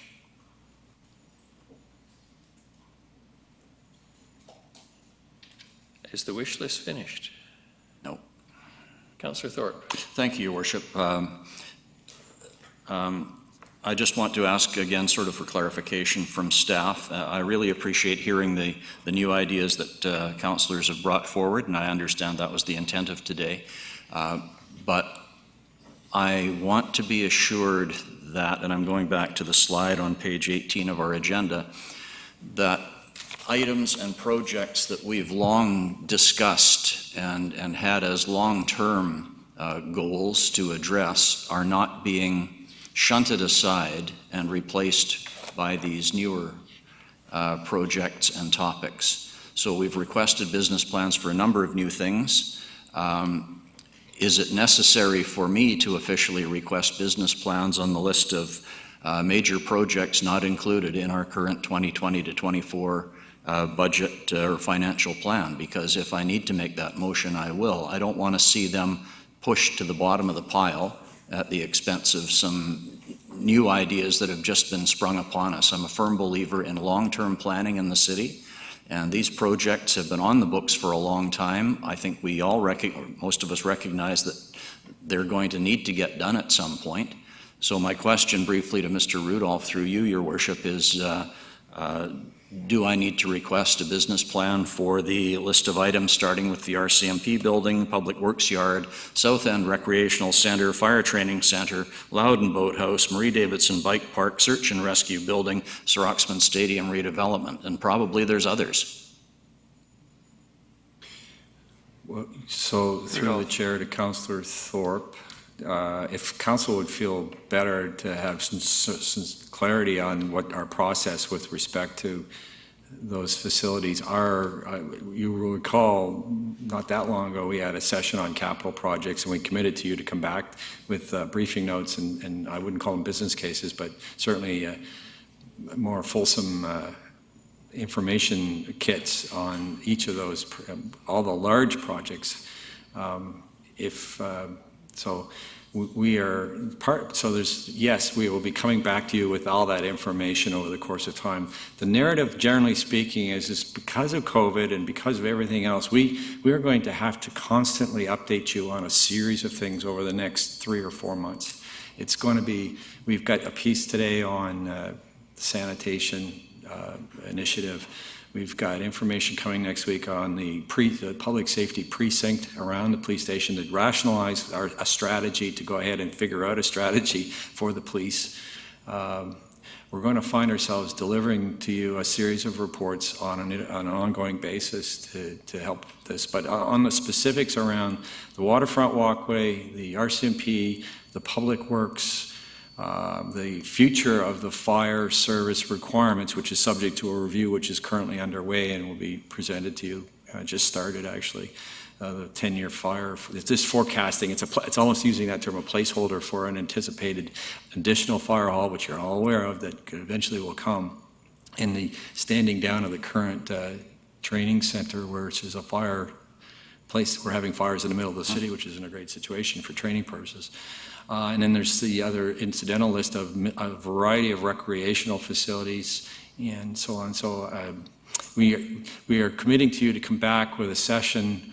I'm not sure we're going to be able to deliver this at this stage for the 27th, so it may have to be like August 31st, which would be our next scheduled meeting, to report back to you on the status of all these capital projects. So that was a commitment, and I'm not sure if it was a motion that came out of the previous meeting or not, but that's our intent. So if council feels better to have clarity around that, certainly that's fine, but it's our understanding that we will be coming back and providing you with briefing notes on each of those projects. Thank you, Mr. Rudolph, and if I may, Your Worship, I just want to be clear on process as we develop the budget in the months ahead. so that when at a future meeting, we come here and we see, well, this is what we can do if we theoretically want to keep the tax increase at 3%. Now, if we're interested in adding to that in some way, we're going to be examining presumably some of the business cases that have been requested today, and that's fine. I want to make sure that these other projects, as we see on our screen, will also be part of the mix to consider those at the same time, or other ones that we've also had on our books. And if I have that assurance, that's fine. Otherwise, I will make a specific request. It'd be better if we had a motion, in my mind, to clarify what your ask is, because we are going to do our best, but I'm not sure we'll always achieve the request so we're talking about capital projects, not operating budget items, which are primarily what we are dealing with so this is on the capital side, and we have to build business cases and a path forward for each of those. That has to happen, and we will have to seek funding sources for those, but the scale is much bigger than some of these other smaller business cases that you were dealing with today. But I think what we're hoping to get from council at our previous discussion around these capital projects was a desire on your part to pursue business cases and a practical way forward on how to deal with some of these, because they have not been dealt with for so long that even the police station, the original space study was in 2009, and it's not really been moved on. Now we're in a crisis management stage in terms of managing the facility, in terms of the space, especially as we bring in 3 officers a year. We don't actually have the space for them. So we're having to find short-term solutions to fix that. We are coming back to council with a GPC/special council meeting on an update with a presentation on each of those. So it's either the 27th or August 31st, and I can't confirm that because we haven't finished. There's just so many things going on right now, it's been difficult to get to that. But it will certainly be there for you as part of your fall deliberations. I think that answers my question, and I didn't mean it to be overly complicated. It isn't, but it is. The budget complicated? There's a lot of balls in the air, as we keep saying. I just wanted to make sure that these larger capital project items will be part of the mix when we continue our deliberations. Yeah, the answer is yes. Thank you very much. Sure. Your Worship, if I may, just to even further clarify, so when these do come back, whether it's the 27th or August 31st at your GPC/special council, that at that point would be the appropriate time for a motion? If Mr. Rudolph could just confirm that then at that point, when we've come back with that further information, is when we would like the motion and direction from council to proceed at that time. Councillor Bonner. Thank you, Worship. Just on one of these items here, the Loudon Boathouse, it was my understanding that we were funding the design so that federal funding could be asked for. I did not think that we would actually be building it or paying for it. I would assume that the boathouse would be doing that. Mr. Harding's anxious to get to the mic. Mr. Harding. Yeah, exactly.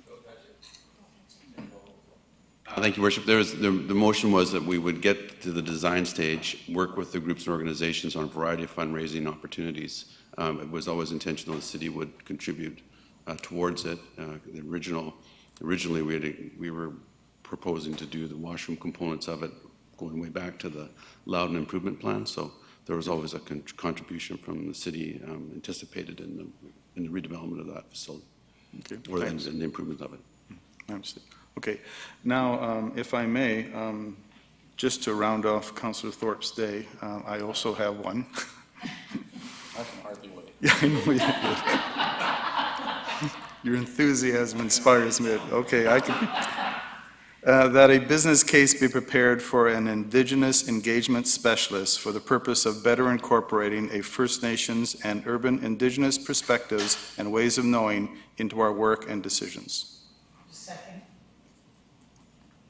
And if I may, Sorry, I assume you're going to speak to it. I will speak to it. Thank you very much. I think it's time. Our city has a person of this caliber on our staff, and with the who can guide us through our future as we work with local Indigenous and local First Nations groups here in our city. My hat's off to the work that everyone's been doing up till now. I just think we need to, the next step would be to have a position like this on staff. Thank you.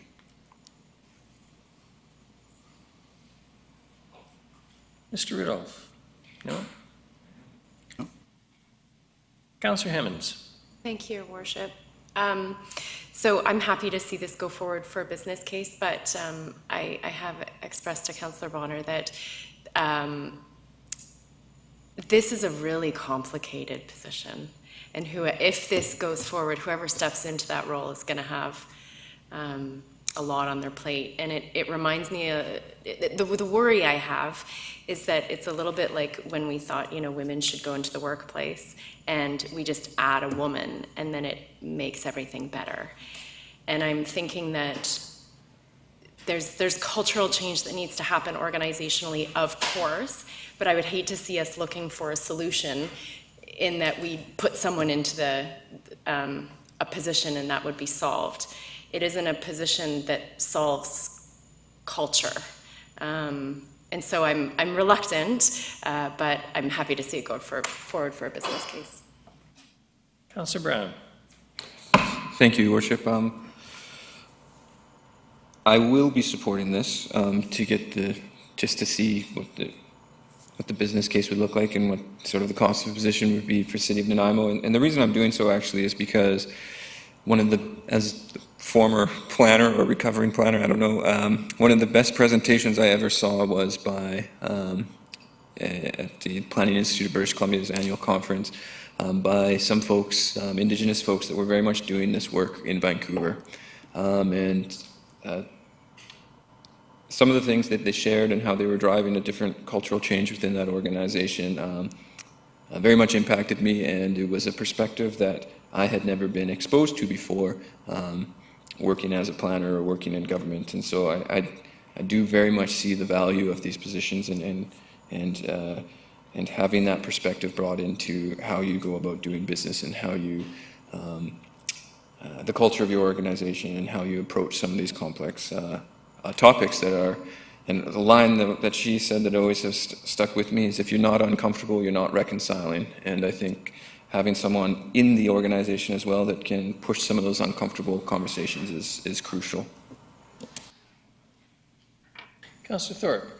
Thank you, Your Worship, through you to Director or Councillor Bonner's perhaps surprise. I think I'll support this. I don't mind seeing a business case on this, although I think I share Councillor Hemmons' reservations about practically how it could work. I think it would be an extremely difficult job, fraught with challenges. I wonder in the back of my mind if we might be better served, without going off topic, to look at a position of somebody in charge of intergovernmental relationships, which would include First Nations. But however, for the time being, I'll support moving ahead with the business case. Thanks. Councillor Gesselbrock? Thank you, Your Worship. Yeah, I'm in support of this business case. I think that it's worthwhile to investigate this area. It's definitely an area that always more attention and effort could be put into. Exactly how that would look, I'm not too sure, but I think some time looking at options is important. So I'm in support. Thank you. Councillor Bonner?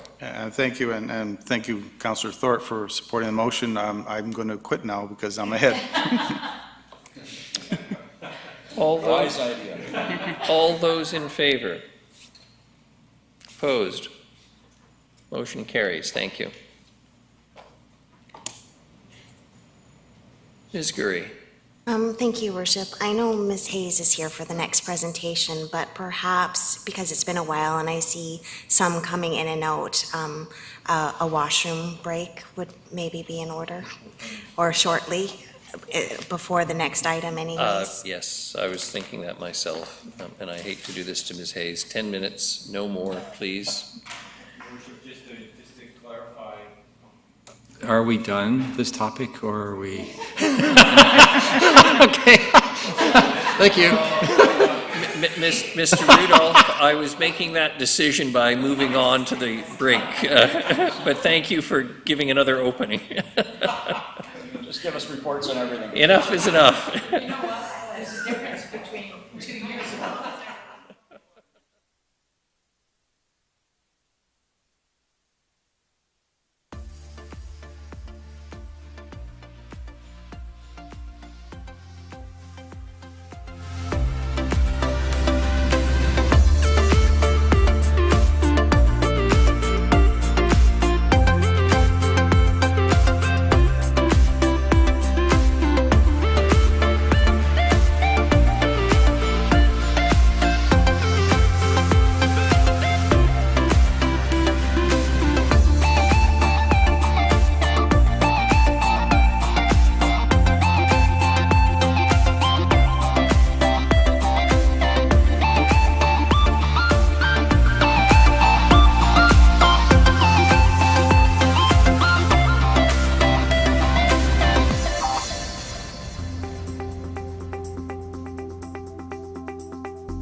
Hi, Leonard Krogh here. I'm here with Karen Lindsay today. She's going to show me how to sign up for our app. Voyant Alert, the City of Nanaimo's emergency notification system. So we'll start by going into the App Store, Mayor Krogh. Done? Next, you're going to hit search. And you're going to search for the app, which is Voyant Alert. So it's VOYENT. Now you see, it's already selected it. Click there, hit get, and then we're going to install. And why are we downloading this app? We're downloading that so that you can get this onto your phone system, and what it will do is it will send you a push notification out. So if the City of Nanaimo issues an emergency alert, it will actually push the notification out onto your phone. The really nice part of this app is that it's anonymous, so it goes by postal code. So we're not requesting you to put your name or personal information in, it just works off of the app through your phone system. There are also, if you have family members or friends that maybe don't have a smartphone or would like another way, you can also sign up online or call our Public Works Department, and they have phone and texting options available as well. So there's lots of options for people depending on what their needs are. Fabulous. So you can rest with some comfort knowing you can find out what's necessary and know that people who are important to you are notified. Absolutely. So now you have Voyant Alert on your phone. And now just select open. So the next thing you're going to do is you're going to tap in the postal code that it's prompting you. All right. So you just click on there and start entering. And then find on a map. So here you'll see the welcome page for the City of Nanaimo, and you want to subscribe to notifications, yes? Yes. Click that you agree to the terms, so click both to the yes for consent, and then hit next. And it's going to ask to either allow or not allow notifications, and you want to always allow. Always allow. Always allow. And the reason that is, if you don't allow, it won't push the notification out to you. So always allow. Always allow.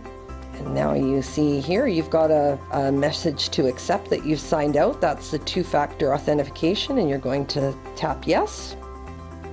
And now you're in the system. Also, when you have a moment, we recommend that you pick your locations and sign up based on those locations, and then you'll get alerts from the City of Nanaimo. Karen, thank you. Everyone, sign up.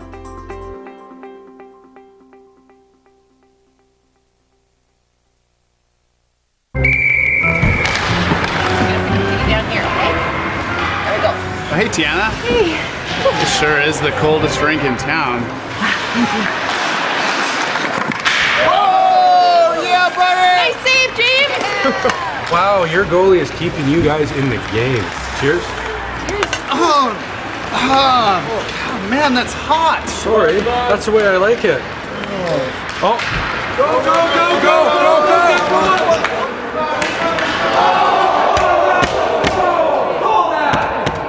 go! Penalty shot!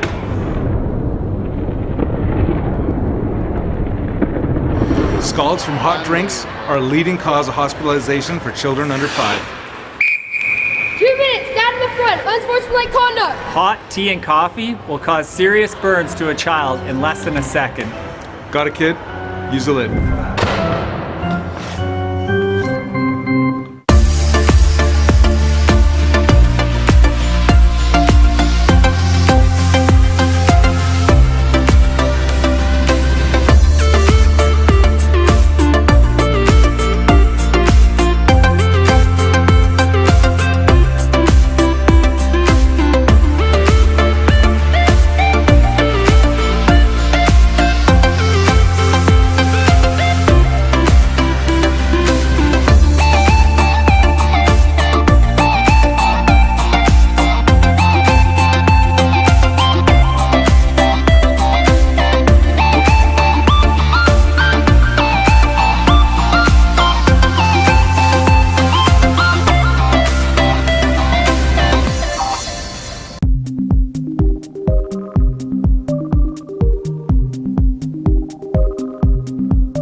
This is the 2018 Redux of the lighting at Nanaimo's historic Bastion. I've had the pleasure of being part of the relighting project on this amazing building in downtown Nanaimo.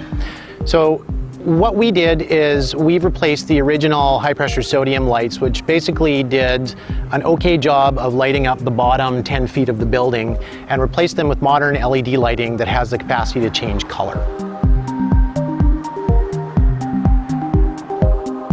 We can run through a number of different colors that we have pre-programmed here, in a pink, a purple, a green. Probably my favorite on here is Rainbow Chase for Pride Week. It'll actually run all the way around the building all the time. With this new technology, organizations can now request that the Bastion be lit to promote their cause by going to the City Nanaimo website and following the instructions. Go to Your Government, Bastion Lighting Requests, complete the lighting request form, and submit. You will hear from us within a couple days if your request has been approved, and the Bastion will be lit in the colors that you have requested. If you have any questions, please contact the Mayor's office at 250-755-4400. So the next time you're in downtown Nanaimo at night, come on and check out the new dynamic lighting at the Bastion.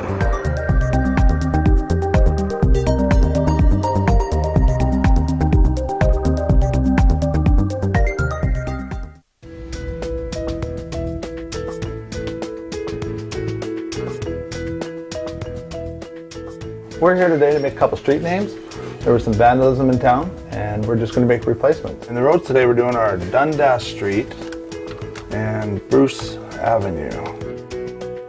They're all 8-inch, and we use 3 different sizes, mostly 24-inch, 32-inch, and 36-inch. We do use a consistent font with street names. This is actually my metal blank, so the only material here is the material that I actually will cut out in vinyl.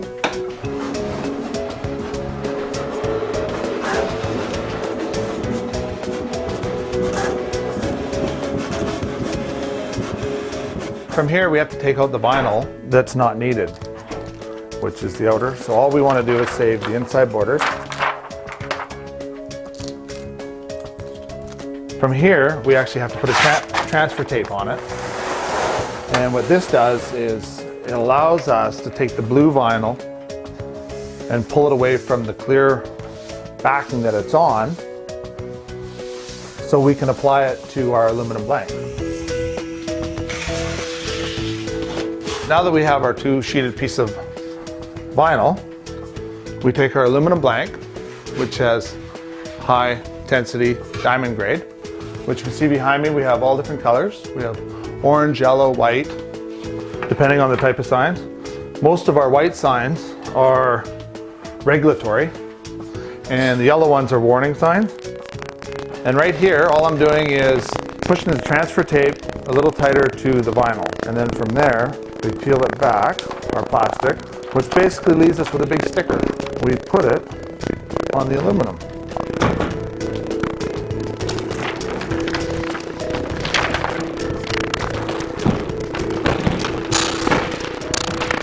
And when we're done here, we take our transfer tape off, and as you can see, we're left with Dundas.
Thank you very much, everyone, and thank you to Ms. Mercer for her presentation and her endurance.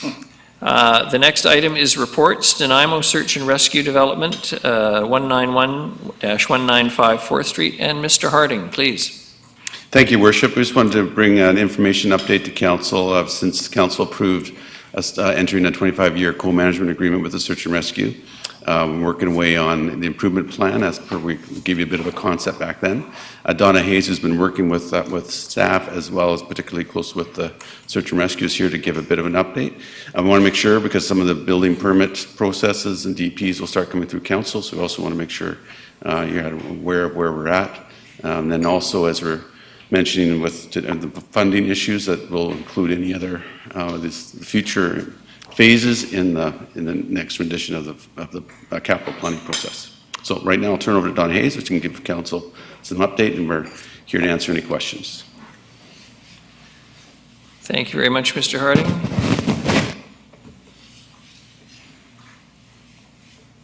Ms. Hayes, good morning, and thank you very much for your patience. Morning. Interesting meeting. Thank you for the invite. I've learned lots. But today I'm specifically here to speak about Nanaimo Search and Rescue and their project, which came before Council for the co-management agreement last September. And since that time, Nanaimo Search and Rescue has been occupying the building on 4th Street, as we all know.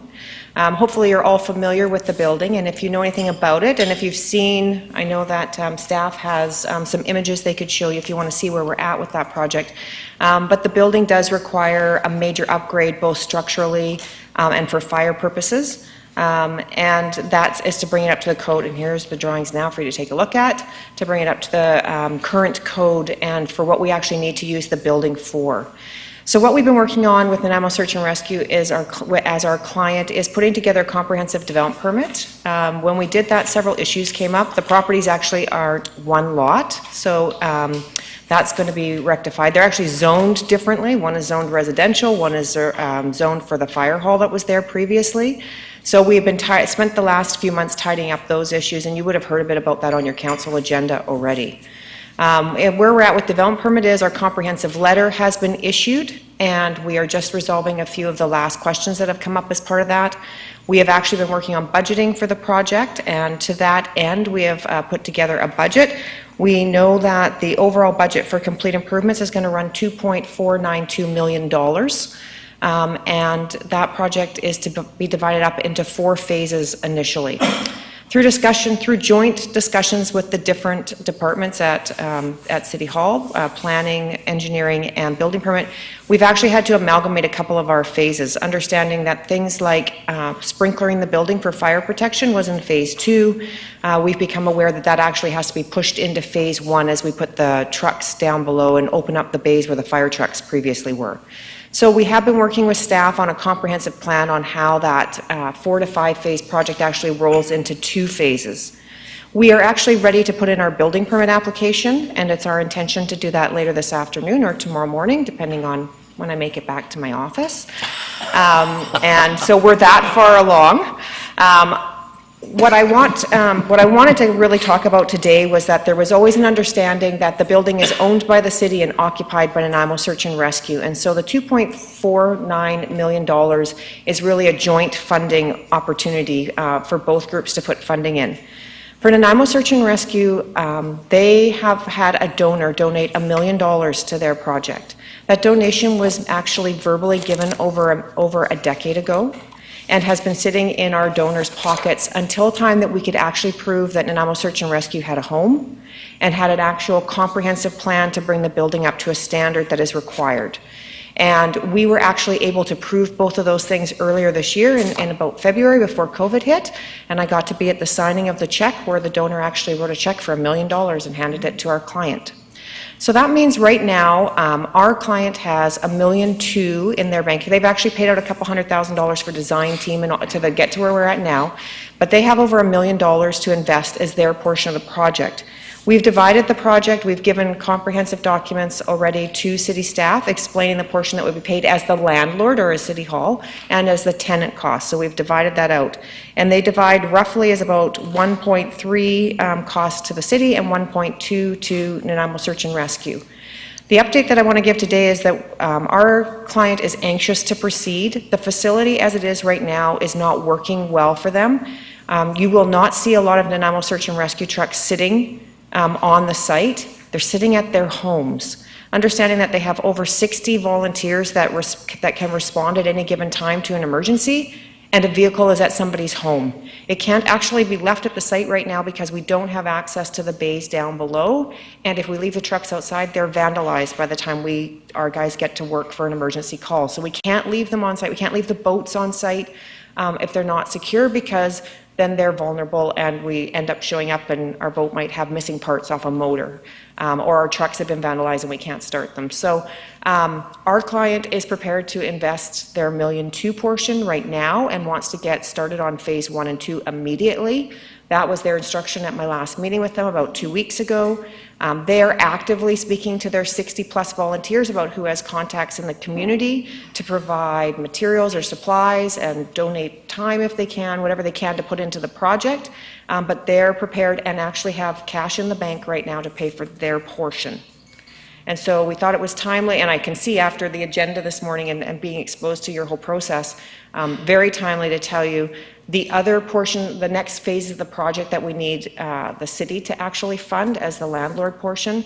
We're going to need those written into your budget sooner rather than later, because we are going to put our money in now and get our trucks back on site, secure in the facility in phase 1 and 2, and get that done. Ms. Hayes, thank you very much, and let me comment as someone who's familiar with the work that the organization does, that this is an amazing contribution by a wonderful group of people and an amazing donor who has been incredibly patient and kind. I have met with this person. I won't even identify gender. They may wish to remain anonymous forever. I don't know. But either way, I want to thank them publicly and the patience of all of the members and the many volunteers. As people, as we encourage more active outdoor activity in this community and invite people from around the world to explore our amazing trails and hike in our hills and recreate in the outdoors, people forget the other side of all of this is that not everybody proceeds with wisdom and caution. Not everybody pursues these activities in a safe and sensible manner. And the volunteers of search and rescue are the ones who are out there searching for all kinds of people, sometimes who are completely faultless, other times who behave like complete idiots, but get rescued and saved the same, or alternatively have their remains brought out by a lot of people who don't have disability plans to cover the PTSD that goes with doing that kind of work. So I want to say quite sincerely on behalf of Council how much we appreciate the work, and I certainly hope that we'll be in a position to assist as a city that this project proceeds as rapidly as possible. Thank you. Other comments or questions for Ms. Hayes?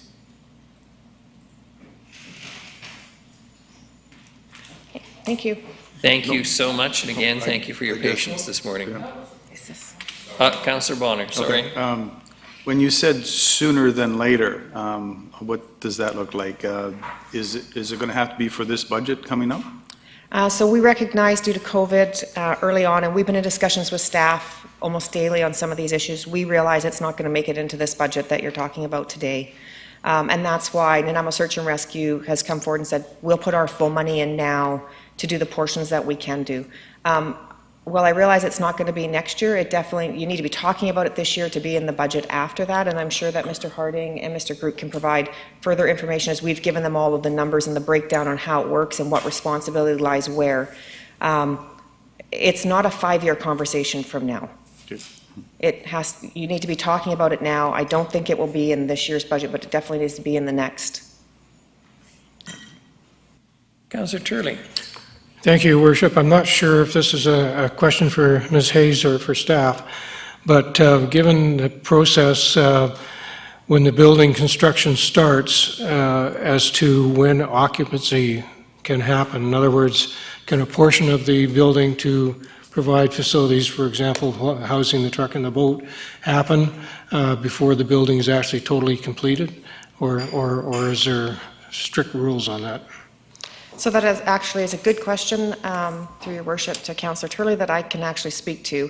Because we've been meeting with all different departments in the city, that they're like engineering, building permit, those guys are all aware of that this is a phased project. They have specifically told us what portions have to be complete for us to occupy. So for instance, our plan was not to put in fire protection until phase 2. The reason specifically for that was because we needed a larger water main size. So while distribution of sprinklers was definitely a tenant cost, bringing in a proper sized water line was a landlord cost.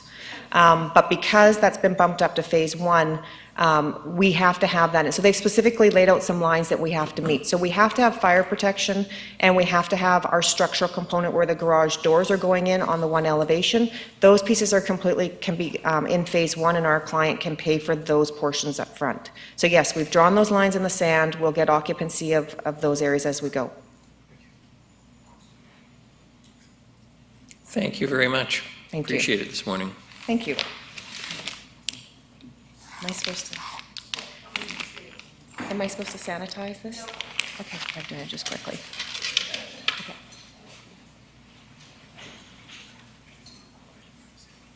Mr. Harding, Port Theatre window replacement.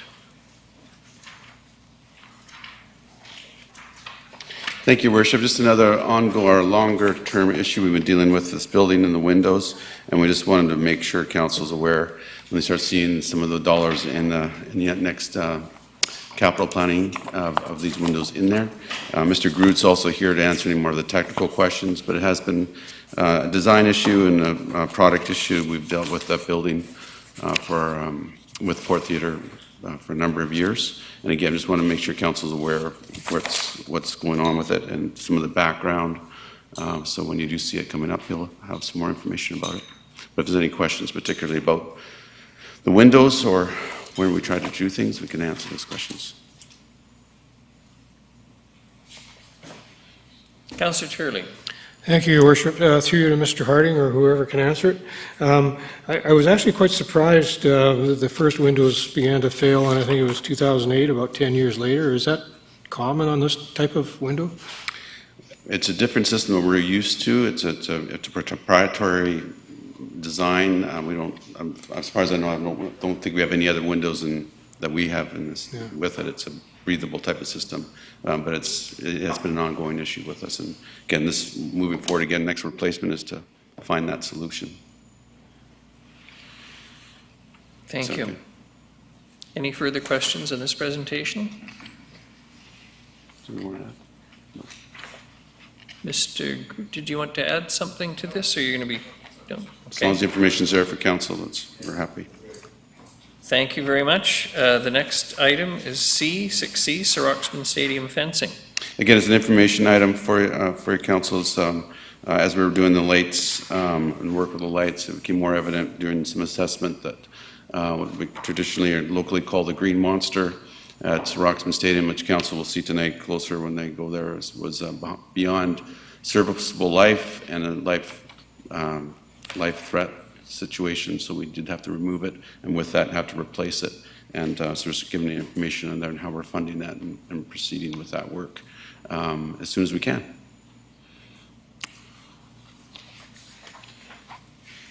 Any questions? Thank you very much, Mr. Harding.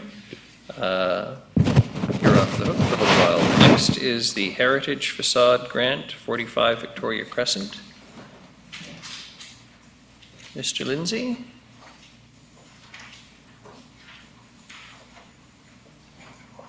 I see you've got two able supports behind you, Ms. Lowell Singh and Mr. Schulberg.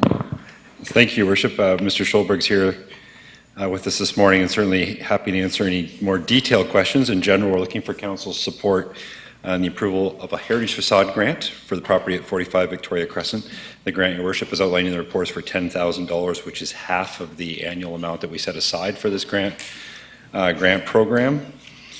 Certainly, there's image of the existing building, which is on attachment C, and as I mentioned, certainly happy to take any specific questions from council.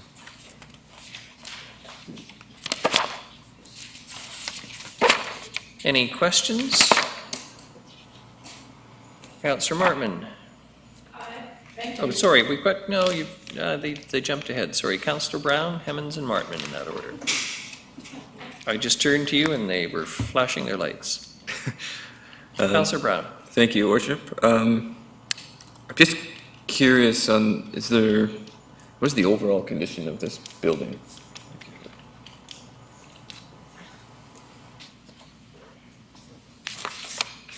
Just stand back while I write down the podium, sir.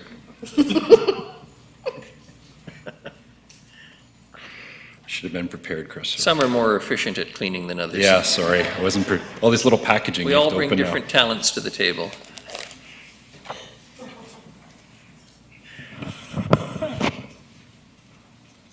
Mr. Schulberg. Thank you. To answer the question, yes, it's next to the Bastion. We figure it may be the oldest building still standing in Nanaimo.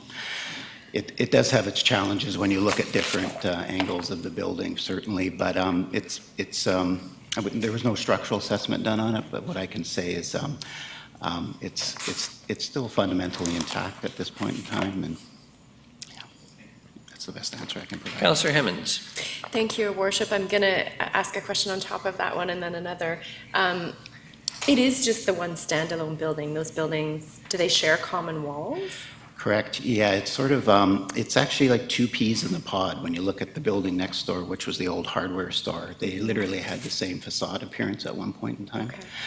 This particular building has been modified and changed over the years. Some of you may remember the old Myers Jewelers that was there, and they had a bit of a brick facade that was attached onto the wood facade. So yeah, it is actually, that's a good question, if they share a wall there. I'm actually not certain be able to clarify the answer, but they were built at the same period of time and were once a common ownership there, although they're two individual properties from a land title perspective currently. Okay, yeah. Thank you. And my original question, do the owners get to choose the color scheme, or is there a heritage color scheme that they choose from? Yeah, we had discussion. Every time we do a project like this, there is discussion between the owner and myself about an appropriate color choice. Generally, the rule of thumb is natural earth tone colors as a guideline through the downtown heritage color guidelines. In this case, you'll see that there was an image shown of the other building there. He wasn't able to give me color chips, but he took me out and walked me down the street and said, "This is the color scheme I want to use. Can I use this?" So basically, that's why it's there for reference. It's an appropriate color scheme for a building of this sort. Thank you.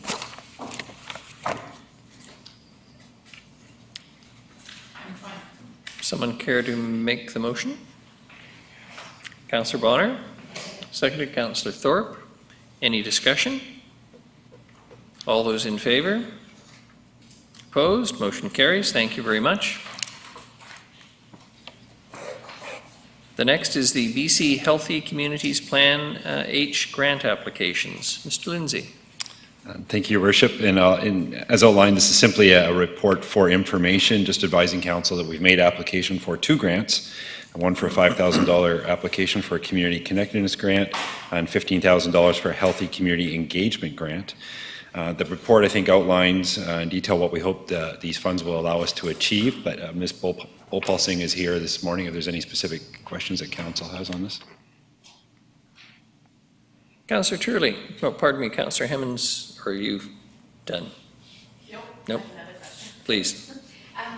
Regarding the 15,000 project that's going to support broadening and diversifying community participation in the Reimagine event or process, if we don't get that grant, how do we include those voices? Do we have a backup plan?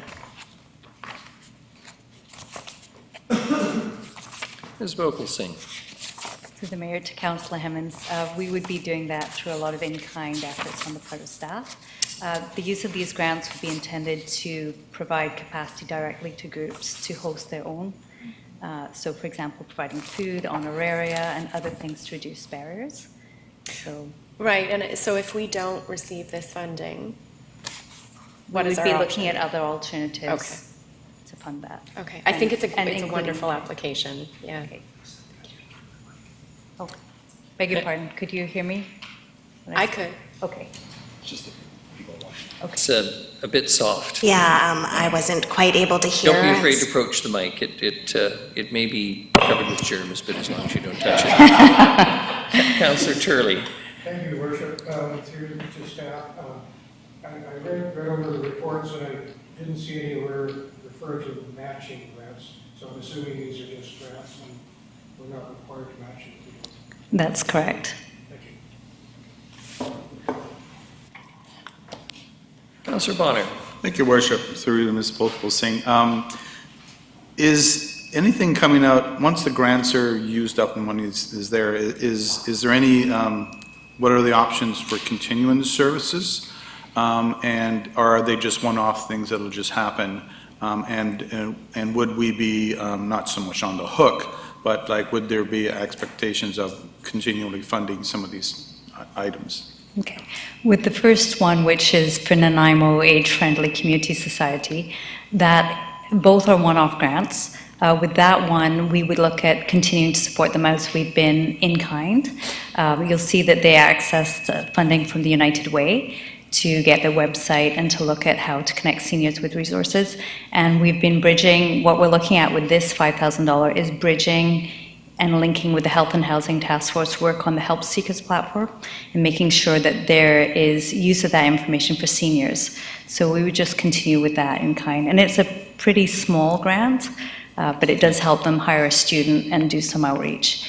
With the second one, that is specifically for us to use as part of the Reimagine process. And what that would do on an ongoing basis is give us a list of perhaps adding to the different groups and community members who face barriers, that we could continue using that in the future. But in terms of additional funding, it would perhaps give us the ability to look for additional funding, but there's no expectation from the community with the $15,000 one, because we're applying for that and we're not doing that in partnership with another group. So, thank you. Thank you. No further questions. Thank you very much. The next item is the Federation of Canadian Municipalities Municipal Asset Management Program, and Ms. Mercer is going to do that.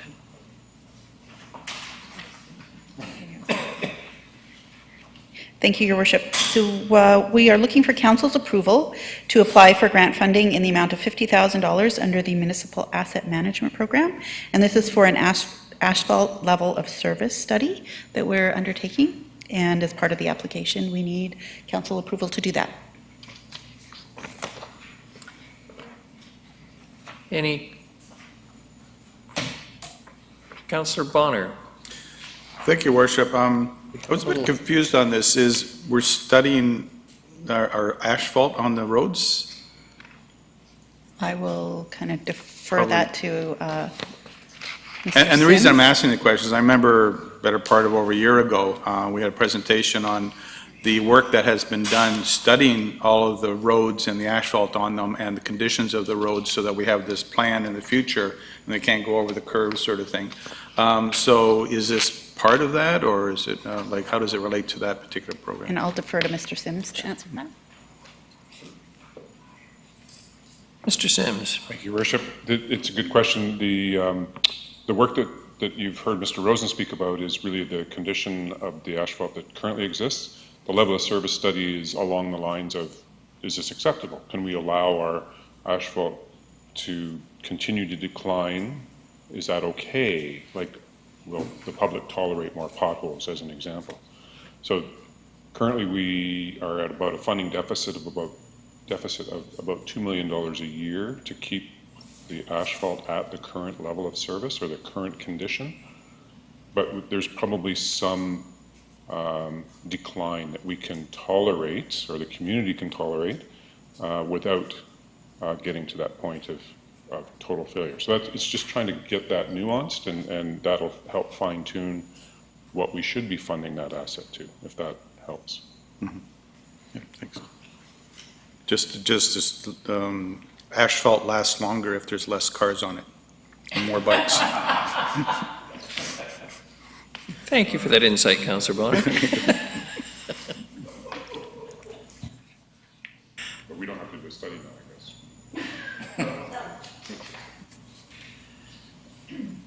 If there's no further questions, is someone going to make the motion? Councillor Hemmond, seconded Councillor Bonner. All those in favor? Opposed? Motion carries. Thank you very much. The next item is G, Hammond Bay Road Widening and Utility Improvements Project. Ms. Mercer's turn to clean up, and Mr. Sims' chance at the mic.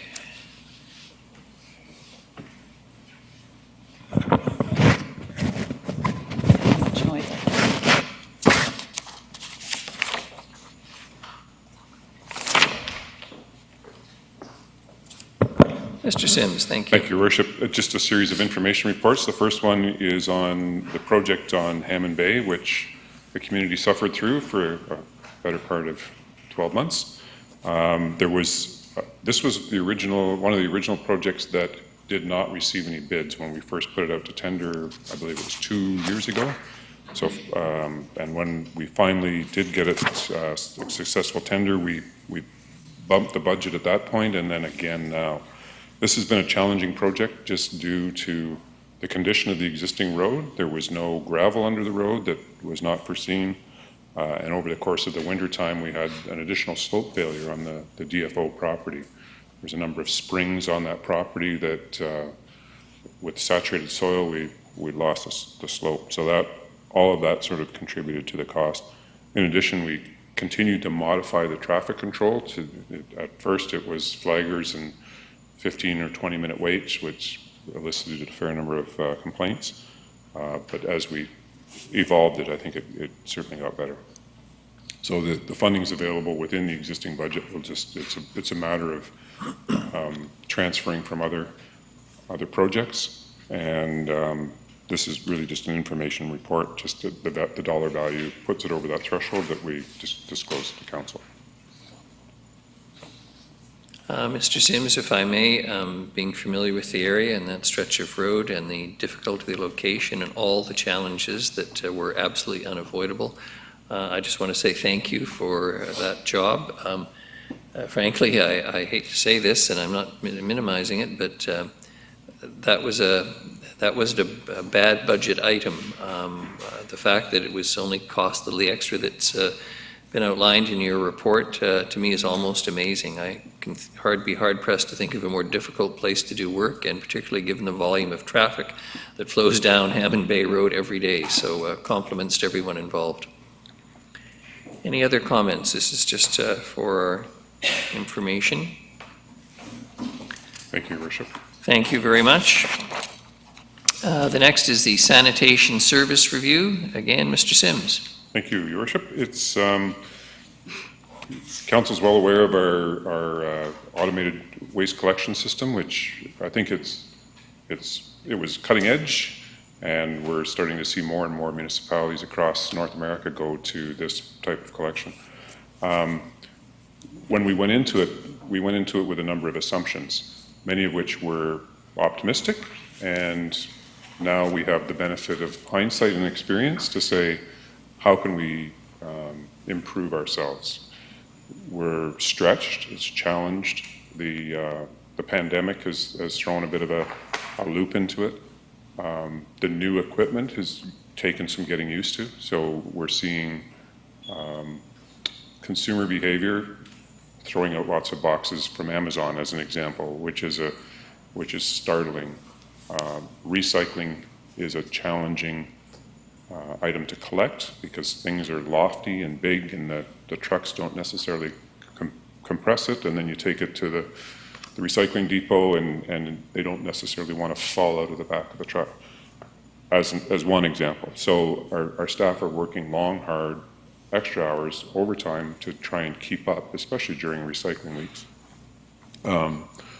It just feels like we're in a position that's not sustainable. It's just really timely, we believe, that to just conduct a service review to what were the assumptions, where are we at, and where are we going, and how do we ensure that we have capacity within the system to keep the service running effectively. And so we propose to use Mr. Nelson. He's done a number of these studies on sanitation systems, and Council's familiar with him, and we appreciate his pragmatic approach. That's it. Just wanted to advise. I'd be happy to take any questions on that. Councillor Martman. I just have a quick, curious question through you, Your Worship. So the cardboard that's coming, but it's all cardboard supposed to be flattened into. So is it that people aren't flattening their cardboard? That's one of the challenges that we have. And so if you have a big lofty box stuffed with other lofty things, it just fills up the back of the truck quickly, and it's hard to compress it into a manageable load. Or if they overcompress it, then you've got this really tightly packed wad of stuff in the back. So maybe in our little garbage app we might want to educate people a little, please remind. Oh, does it? I just look at what I have to put out. Thank you. Councillor Turley. Thank you, Your Worship. Through you to Mr. Sims. I'm actually curious about, you have to forgive my forgetfulness, the number of secondhand trucks that we got from Kelowna, I think it was, that we're going to use as backup. How are they performing? Are they being used? Good. Thanks, Your Worship. It's a good question. Yes, we got 2 secondhand trucks that kind of bought us some breathing room.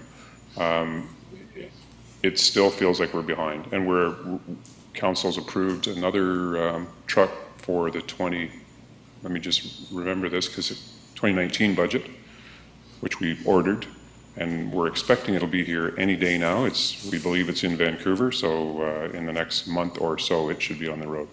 But the 2 used vehicles from Kelowna are not functioning quite as well. They're older and require more intensive maintenance as well, but they help alleviate some of the capacity. Thank you. Any further questions? Councillor Bonner. Thank you, Your Worship. In this review, do we only review specifically the trucks, the work that's happening there, or do we also look at possibly other options to recycling, changing the way, not so much changing the way we're doing it, but looking at other options of how we recycle it? I think that's a good question, Your Worship. The thing is with Recycle BC, of which we've signed on to an agreement, we're just their agent, essentially, collecting on behalf of the producers of recyclable materials. And that's the extent of our involvement. Not to say that we can't have better programs, and that's the role of our zero waste coordinator to sort of inflate that or to exploit that a little bit more. But it wouldn't necessarily be, are there more materials to recycle that different streams? We're in a pretty tight box as defined by Recycle BC. Well, if I may, right, we talked about this a couple of weeks ago, the option of if cardboard's becoming a problem, not accepting it, but then creating depots throughout the city where people could just take all their cardboard and toss it in the bin sort of thing. That's a good suggestion. I think it would look at, I would expect this review will look at those types of options, and should we have a dedicated truck as opposed to the split trucks? That sort of, all of that sort of thing is on the table, yes. Okay, thanks. I would think, Councillor Bonner, it would be just to deal with cardboard specifically, given the truck would have to go on all the routes, et cetera, it strikes me as being a really problematic approach. And the concept of recycling generally, 3,000 4, 6, 8-cylinder SUVs driving a small amount to a recycling depot too. I mean, I think this is a really, really big issue. It's the kind of policy stuff that I would love to see us delve into, and I'm sure there are better leaders in the world, but the best approach is still around densification, which this council sticks to, in terms of ensuring that these services can be delivered in a most efficient manner. Suburbia is simply not designed for the best interests of the planet. Councillor Thorpe. Thank you, Your Worship. Through you to Mr. Sims. The service review to inform the upcoming budget cycle, are we referring to the budget deliberations we're going to be having for this coming budget? That is the intent. Not a year from now. That's correct. So this, to me, will be a very important review to have done because this, in my mind, is a very basic service that is important to the citizens of our city. So I look forward to the results of that review. Thank you. Thank you. Anything further? Mr. Sims, thank you for that one. And the next is yours as well. I, Fleet Replacement Plan. Thank you, Your Worship. This is, we have a couple of units in our water supply group that are the Ford Transit Connect vans, relatively small light-duty vehicles, which carry a great deal of weight and visit a lot of the water supply outstations.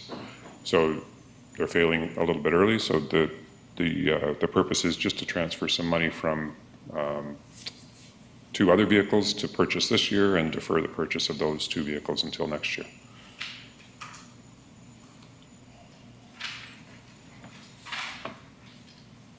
Thank you very much, Mr. Sims. That's it. No other business? We're not even at 12 o'clock. A motion for adjournment. Councillor Bonner, seconded Councillor Martman. Thank you very much, everyone. Much appreciated this morning.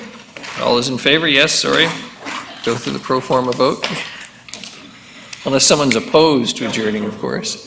Well, there I was just about to pass along a compliment to everybody, and now I don't know if I